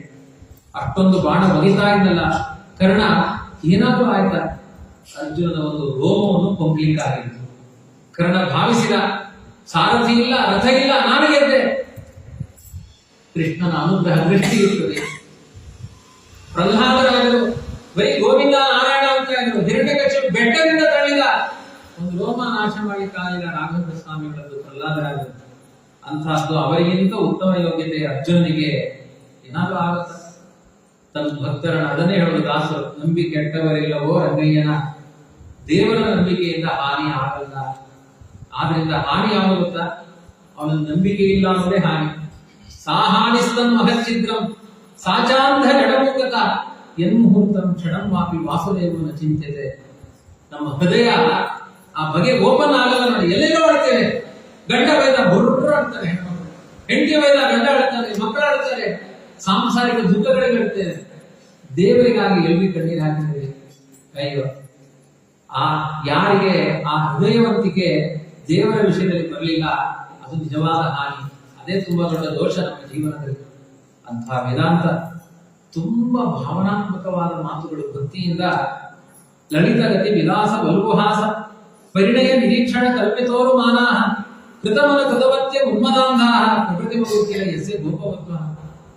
ಇವತ್ತು ತುಂಬಾ ಜನ ಗೋಪಿಯರು ಅದೇ ಗುಂಪಿನಲ್ಲಿದ್ದಾರೆ. ನೀನು ದೊಡ್ಡವನಾಗಿ ಇಷ್ಟ ಆಗಿಲ್ಲ ಅಂತಾರೆ ಭೀಷ್ಮಾಚಾರ್ಯ. ಗೋಪಿಕಾತ್ರಿಯರಿಗೆ ಕೃಷ್ಣ ತುಂಟ ಬಾಲಕನಾಗಿ ಮನೆಗೆ ಬರೋದು, ಬೆಣ್ಣ ಕೆಳತನ ಮಾಡೋದು, ಅಲ್ಲೇನೋ ಅವರು ಚೇಷ್ಟೆ ಮಾಡೋದು, ಅವರು ತುಂಬಾ ಚೇಷ್ಟೆ ಮಾಡಿದಾಗ ಚಾಡಿ ಎಳೆದಾಗ ಕೋಪ ಮಾಡಿಕೊಳ್ಳುವುದು, ಅವರ ಹತ್ರ ಮಂದಹಾಸ ಬಿಡುವುದು, ಕಳತನ ಸಿಕ್ಕಾಕೊಂಡಾಗ ಒಂದು ಸ್ಮೈಲ್ ಅಂದ್ರೆ ಅಯ್ಯೋ ನಾನು ಸಿಕ್ಕಾಕೊಂಡ್ಬಿಟ್ಟೆ ನಿಮ್ ಕೈಯಿಂದ ಮಂದಹಾಸ ಬೀರೋದು, ಅವರ ಹತ್ರ ಸುಳ್ಳು ಮಾತನಾಡೋದು, ತೊದಲು ಮಾತನಾಡೋದು. ಇದರಿಂದ ಇವತ್ತು ಆ ಗೋಪಿಕಾಸ್ತ್ರೀಯರು ಗುಚ್ಚಿರಂತೆ ಕಾಲ ಕಳೀತಾ ಇದ್ದಾರೆ ಕೃಷ್ಣ. ಅದರಿಂದ ಇನ್ನೂ ಹೊರಗೆ ಬರಲಿಕ್ಕಾಗಿಲ್ಲ. ಎಂಥ ಮಂದಹಾಸ ಇದೆ, ಎಂಥ ಸ್ತೋತ್ರಗಳು ಅನುಭವಿಸಿದ್ದಾರೆ ಭೀಷ್ಮಾಚಾರ್ಯರು. ನಮಗೆ ಬರೀ ಶಬ್ದ ಪ್ರಪಂಚದಿಂದಲೇ ಇಷ್ಟು ಆನಂದ ಇದೆ. ಅದು ನೋಡಿದವರು, ವಸ್ತು ಪ್ರಪಂಚವನ್ನು ನೋಡಿದವರು, ಮುನಿಗಣ ನೃಪವರಿಯ ಸಂಕುಲೇರಂತಹ ಸದಸಿದ್ಧಿಷ್ಠಿರ ನಾಟಸೂಯ ಏಷ ಅರ್ಹಣ ಭವಿಷ್ಯದ ವೀಕ್ಷಣೆಯೋ ಮಮ ಋಷಿ ಗೋಚರ ಏಷ ಆವಿರಾತ್ಮ. ರಾಜಸೂಯ ಸಭೆಯಲ್ಲಿ ಸರ್ವಾಂತರ್ಯಾಮಿಯಾಗಿ ನೀನು ನನಗೆ ಕಾಣಿಸಿದೆ. ಧರ್ಮರಾಜ ಕೇಳಿದ, ಅಗ್ರ ಪೂಜೆ ಯಾರಿಗೆ? ಭೀಷ್ಮಾಚಾರ್ಯರಿಗೆ ನೀವು ಹೇಳಿ. ಯಾಕೆಂದ್ರೆ ಸಮಸ್ತ ಶಾಸ್ತ್ರಾರ್ಥ ಬಲ್ಲವರು ಈ ಸಭೆಯಲ್ಲಿ ಒಬ್ಬರೇ ಇದ್ದೀರಿ, ನೀವು ಯಾರಿಗೆ ಹೇಳ್ತೀರ ಅವರಿಗೆ ಅಗ್ರ ಪೂಜೆ. ಭೀಷ್ಮಾಚಾರ್ಯರೇ ಎಲ್ಲ ಗಮನಿಸಿದ್ದೆ, ಯಾರು ಮಾತನಾಡುವಾಗಿಲ್ಲ. ನಾನು ಹೇಳಿದೆ, ಸತ್ಯ ಹೇಳ್ತೇನೆ. ನಾನು ಯಾಕೆ ಹೇಳಿದೆ ಅಂದ್ರೆ, ಅವತ್ತು ಅಗ್ರ ಪೂಜೆ ಕೃಷ್ಣನಿಗೆ ಆಗಲಿ ಅಂತ ಹೇಳುವ ಸಮಯದಲ್ಲಿ ಎಲ್ಲರ ಅಂತರ್ಯಾಮಿಯಾಗಿ ನೀನೇ ಕಾಣಿಸ್ತಾ ಇದ್ದಿ. ನಿನ್ನನ್ನು ಬಿಟ್ಟು ಯಾರಿಗೆ ಆರಾಧನೆ ಮಾಡಬೇಕು ಅಂತ ನಿನಗೆ ಅಗ್ರ ಪೂಜೆ ಅಂತ ಹೇಳಿದೆ. ಯಾವ ಸ್ವಾರ್ಥ ಇಲ್ಲ, ಯಾವ ರಾಜಕೀಯ ಇಲ್ಲ, ಸರ್ವಾಂತರ್ಯಾಮಿಯಾದ ಪ್ರಭು ನೀವು ಅಂತ ಅಗ್ರ ಪೂಜೆಯ ಪ್ರಸಂಗದಲ್ಲಿ ವಿಶ್ವರೂಪವನ್ನು ನನಗೆ ತೋರಿಸಿದ್ದು ನನಗೆ ಮಾತ್ರ ಗೊತ್ತು ಅಂತಾರೆ ಭೀಷ್ಮಾಚಾರ್ಯ. ಆದ್ರಿಂದ ನನಗೆ ಅಗ್ರ ಪೂಜೆ. ತಮಿಮಂ ಅಹಮಜಂ ಶರೀರ ಭಾಜ ಹೃದಿ ಹೃದಿ ನಿಷ್ಠಿತ ಮಾತ್ಮ ಕಲ್ಪಿತಾನ ಪ್ರತಿದೃಶಮಿವ ನೈಕದಾರ್ಕಮೇಕಂ ಸಮಧಿಗತೋಸ್ಮಿ ವಿಧೂತ ಭೇದ ಮೋಹ. ಆದ್ರಿಂದ ಎಲ್ಲರ ಕಣ್ಣಿನಲ್ಲಿ ಸೂರ್ಯ ಇದ್ದಾನೆ, ಅವನ ಜಗತ್ತಿನ ದರ್ಶನವನ್ನು ಮಾಡಿಸ್ತಾನೆ. ಒಬ್ಬ ಸಾಮಾನ್ಯನಾದ ಸೂರ್ಯನೇ ಎಲ್ಲರ ಬಲಗಣ್ಣಿನಲ್ಲಿ ನಿಂತು ಆ ಪದಾರ್ಥಗಳನ್ನು ತೋರಿಸುವಂತೆ ಎಲ್ಲ ಜೀವನ ಹೃದಯದಲ್ಲಿ ನಿಯಾಮಕನಾಗಿ ನೀರಿದ್ದಿ ಅನ್ನೋದನ್ನ ನಾನು ಅರ್ಥ ಮಾಡಿಕೊಂಡಿದ್ದೇನೆ. ನನಗೆ ನಿನ್ನ ಯಾವ ರೂಪಗಳಲ್ಲೂ ಭ್ರಮೆ ಇಲ್ಲ. ಕೃಷ್ಣ ಯಾವನೋ ಒಬ್ಬ ಗೋಪಾಲಕ, ಗೊಲ್ಲರ ಹಟ್ಟಿಯಲ್ಲಿ ಹುಟ್ಟಿದ ಒಬ್ಬ ಗೊಲ್ಲರ ಬೈದ, ಈ ಭಾವಗಳಿಲ್ಲ. ನನ್ನ ನಿರ್ಮಲವಾದ ಭಾವ ನಿನ್ನ ಸರ್ವೋತ್ತಮತ್ವವನ್ನು ಆರಾಧನೆ ಮಾಡ್ತಾ ಇದೆ. ಚಿತಿಭರಂ ಅವರೋಪಿತಂ ಕುರುಣ ಶ್ವಸನ ಯುವಾಸನ ಲಕ್ಷ ವಂಶವನ್ನಿಂ ತಮಿಮ ಮಜಮನುಪ್ರ ರಥಾರ್ಥಿಹಾರ್ಧಿಂ ಹೃದಿ ಪರಿಗಭ್ಯ ಜಹಾಮಿ ಭಕ್ತಿರೀಡಂ. ಆದ್ರಿಂದ ಕೃಷ್ಣ ಸತ್ಯ ಹೇಳ್ತಾನೆ, ಕೌರವರಿಗೆ ಪಾಂಡವರಿಗೆ ಜೂಜಾಟವೆಂಬ ಬೆಂಕಿಯನ್ನು ಕ್ರಿಯೇಟ್ ಮಾಡಿದ ವ್ಯಕ್ತಿ ನೀನೆ. ಅದಕ್ಕೆ ನಿನಗೆ ಕೃಷ್ಣ ಅಂತ ಹೆಸರು. ಸಂಸ್ಕೃತದಲ್ಲಿ ಕೃಷ್ಣ ಅಂದ್ರೆ ಬೆಂಕಿ ಅಂತ. ಬೆಂಕಿ ನೀನು ಯಾಕೆ ಅಂದ್ರೆ ಕೌರವ ಪಾಂಡವರ ಸೇನೆಯಲ್ಲಿ ಜೂಜಾಟವೆಂಬ ಬೆಂಕಿಯನ್ನ ಹುಟ್ಟಿಸಿದವನೇ ನೀನು. ನಿನ್ನ ಮತಿಗೆ ವಿರುದ್ಧವಾಗಿ ಯಾವ ಶಕುನಿ ಯಾವ ಜೂಜಾಟ, ಯಾವ ದುರ್ಯೋಧನ ಪರಸ್ಪರ ಗಾಳಿಗಳ ಒಂದು ತಿಕ್ಕಾಟದಿಂದ ಆ ವಂಶಗಳಲ್ಲಿ ಘರ್ಷಣೆಯಿಂದ ಬೆಂಕಿ ಹುಟ್ಟುವ ಹಾಗೆ ಕುರುಪಾಂಡವರ ನಡುವೆ ವೈರವೆಂಬ ಬೆಂಕಿಯನ್ನು ಹುಟ್ಟಿಸಿ ಅಧರ್ಮವನ್ನು ಸುಟ್ಟಿ ಹಾಕಿದಿ. ಯಾರಿಗೂ ಈ ರಹಸ್ಯ ಗೊತ್ತಾಗ್ತಾ ಇಲ್ಲ. ಜೂಜಾಟದ ಬೆಂಕಿಯಿಂದ ಅಧರ್ಮಗಳನ್ನೆಲ್ಲ ಕೊಂದು ಹಾಕಿದಿ. ಇಂಥ ಶಕ್ತಿ ನಿನ್ನಲ್ಲಿದ್ದಾಗ ಕೊನೆಯ ಪ್ರಾರ್ಥನೆ ನಂದಿಷ್ಟೇ, ನಮ್ಮ ಸಂಸಾರವೆಂಬ ಬೇಡವಾದ ಕಶ್ಮಲವನ್ನು ಸುಡುವ ಬೆಂಕಿಯೂ ನೀನೇ ಆಗಿದೆ. ಅವತ್ತು ಅಧರ್ಮವನ್ನ ಕೊಂದಂತೆ ಆ ಕೌರವರ ಸೇನೆ ಎಂಬ ಅಧರ್ಮದ ತಂಡವನ್ನೇ ಸಂಹಾರ ಮಾಡಿದಂತೆ ನಮ್ಮ ಸಂಸಾರದ ಎಲ್ಲಾ ದುಃಖಗಳನ್ನು ನೀನು ಪರಿಹಾರ ಮಾಡು. ನೀನೊಂದು ಬೆಂಕಿ, ನಿನ್ನ ಪಾದವೆಂಬ ಆ ಬೆಂಕಿಯಲ್ಲಿ ನನ್ನ ತಲೆಯನ್ನೇ ಇಡ್ತಾ ಇದ್ದೇನೆ. ಆದ್ರಿಂದ ನಾನು ಇವತ್ತು ನಿನ್ನನ್ನೇ ಧ್ಯಾನ ಮಾಡ್ತಾ ಅಂತ್ಯಕಾಲದಲ್ಲಿ ದೇಹವನ್ನ ಅಗ್ನಿಗೆ ಸಮರ್ಪಣೆ ಮಾಡಬೇಕು, ಅದನ್ನ ಆಹುತಿ ಅಂತ ಹೇಳಿದ್ದಾರೆ. ನನ್ನ ಪಾಲಿಗೆ ಕಂಡದ್ದು ಕೃಷ್ಣಾನುವ ಅಗ್ನಿ. ಈ ಕೃಷ್ಣಾನುವ ಅಗ್ನಿಯಲ್ಲಿ ಈ ಶರೀರವನ್ನ ತ್ಯಾಗ ಮಾಡಿ ನನ್ನ ಈಪ್ಸಿತವಾದ ಲೋಕವನ್ನ ಹೊಂದುತ್ತೇನೆ ಅಂತ ಹೇಳ್ತಾ ಭೀಷ್ಮಾಚಾರ್ಯರು ಕೃಷ್ಣನನ್ನೇ ಧ್ಯಾನ ಮಾಡ್ತಾ ತಮ್ಮ ಪ್ರಾಣವನ್ನ ಅವನ ಪಾದಕ್ಕೆ ಸಮರ್ಪಣೆ ಮಾಡಿದ್ರು. ಭೀಷ್ಮಾಚಾರ್ಯರ ನಿರ್ಯಾಣ ಆಯಿತು ಅಂತ ಬಹಳ ಅದ್ಭುತವಾದ ಒಂದು ಭೀಷ್ಮಾಚಾರ್ಯರ ಉಪದೇಶ ಮತ್ತೆ ಅವರ ಸ್ತುತಿ. ಇಂಥ ಒಂದು ಸಮರ್ಪಣಾ ಭಾವ, ಅಸಂಪ್ರಜ್ಞಾತ ಸಮಾಧಿಯಿಂದ ತಮ್ಮ ದೇಹವನ್ನ ತ್ಯಾಗ ಮಾಡಿ ದ್ಯೂ ಅನ್ನುವ ಆ ತಮ್ಮ ಮೂಲ ರೂಪಕ್ಕೆ ಸೇರಿಕೊಂಡ ಒಂದು ಅದ್ಭುತವಾದ ಸನ್ನಿವೇಶವನ್ನ ಭಾಗವತದ ಪ್ರಥಮ ಸ್ಕಂದದಲ್ಲಿ ಭೀಷ್ಮಾಚಾರ್ಯರ ಸಮರ್ಪಣ, ಭೀಷ್ಮಾಚಾರ್ಯರ ನಿರ್ಯಾಣ, ಸಾವು ಯಾವುದೂ ಅಲ್ಲ, ಕೃಷ್ಣ ಪರಮಾತ್ಮನ ಪಾದಕಮಲಗಳಿಗೆ ಭೀಷ್ಮಾಚಾರ್ಯರ ಸಮರ್ಪಣೆ, ಆ ವಾಲಿ ರಾಮನಿಗೆ ಸಮರ್ಪಣೆ ಮಾಡಿಕೊಂಡಂತೆ ತಮ್ಮೆಲ್ಲ ಪಾಪಗಳನ್ನು ಪರಿಹಾರ ಮಾಡಿಕೊಂಡು ಭೀಷ್ಮಾಚಾರ್ಯರು ನಿರ್ಮಲವಾದ ಭಾವದಿಂದ ದೇವರಿಗೆ ಅರ್ಪಣೆ ಮಾಡಿಕೊಂಡಿದ್ದಾರೆ ಅನ್ನುವ ಈ ಚಿಂತನೆಯ ಜೊತೆಗೆ ಇವತ್ತಿನ ಈ ಚಿಂತನೆಯನ್ನು ಮುಕ್ತಾಯ ಮಾಡೋಣ. ಮತ್ತೆ ನಾಳೆ ಮಂಗಳ, ಇನ್ನು ಮುಂದಿನ ಕಥಾಭಾಗ ಎಷ್ಟಿದೆ, ನಾನು ಕಥೆ ಹೆಚ್ಚು ಹೇಳ್ತಾ ಇಲ್ಲ. ಈ ಉಪದೇಶಗಳು, ಸ್ತೋತ್ರಗಳು ಪ್ರತಿ ಸಪ್ತಾಹದಲ್ಲಿ ತಪ್ಪಿ ಹೋಗುತ್ತೆ. ಹಾಗಾಗಿ ಅದನ್ನೇ ಕೇಳೋಣ ಅನ್ನುವ ಅಭಿಪ್ರಾಯದಲ್ಲಿ ತಿಳಿಸಿದ್ದೇನೆ. ಹರೇ ನಮಃ ಶ್ರೀ ಕೃಷ್ಣ. ಹರೇ ಹರೇ ಮೇ ಪರಮಾರ್ಥಕಾನಿ, ಹರೇ ಹರೇ ಮೇ ಗುರುಮಂಗಳಾನಿ, ಹರೇ ಹರೇ ಮೇ ತಮದೇ ದಾಸ್ಯಂ, ಹರೇ ಹರೇ ಮೇ ವೈಭಕ್ತಿರಂ, ಹರೇ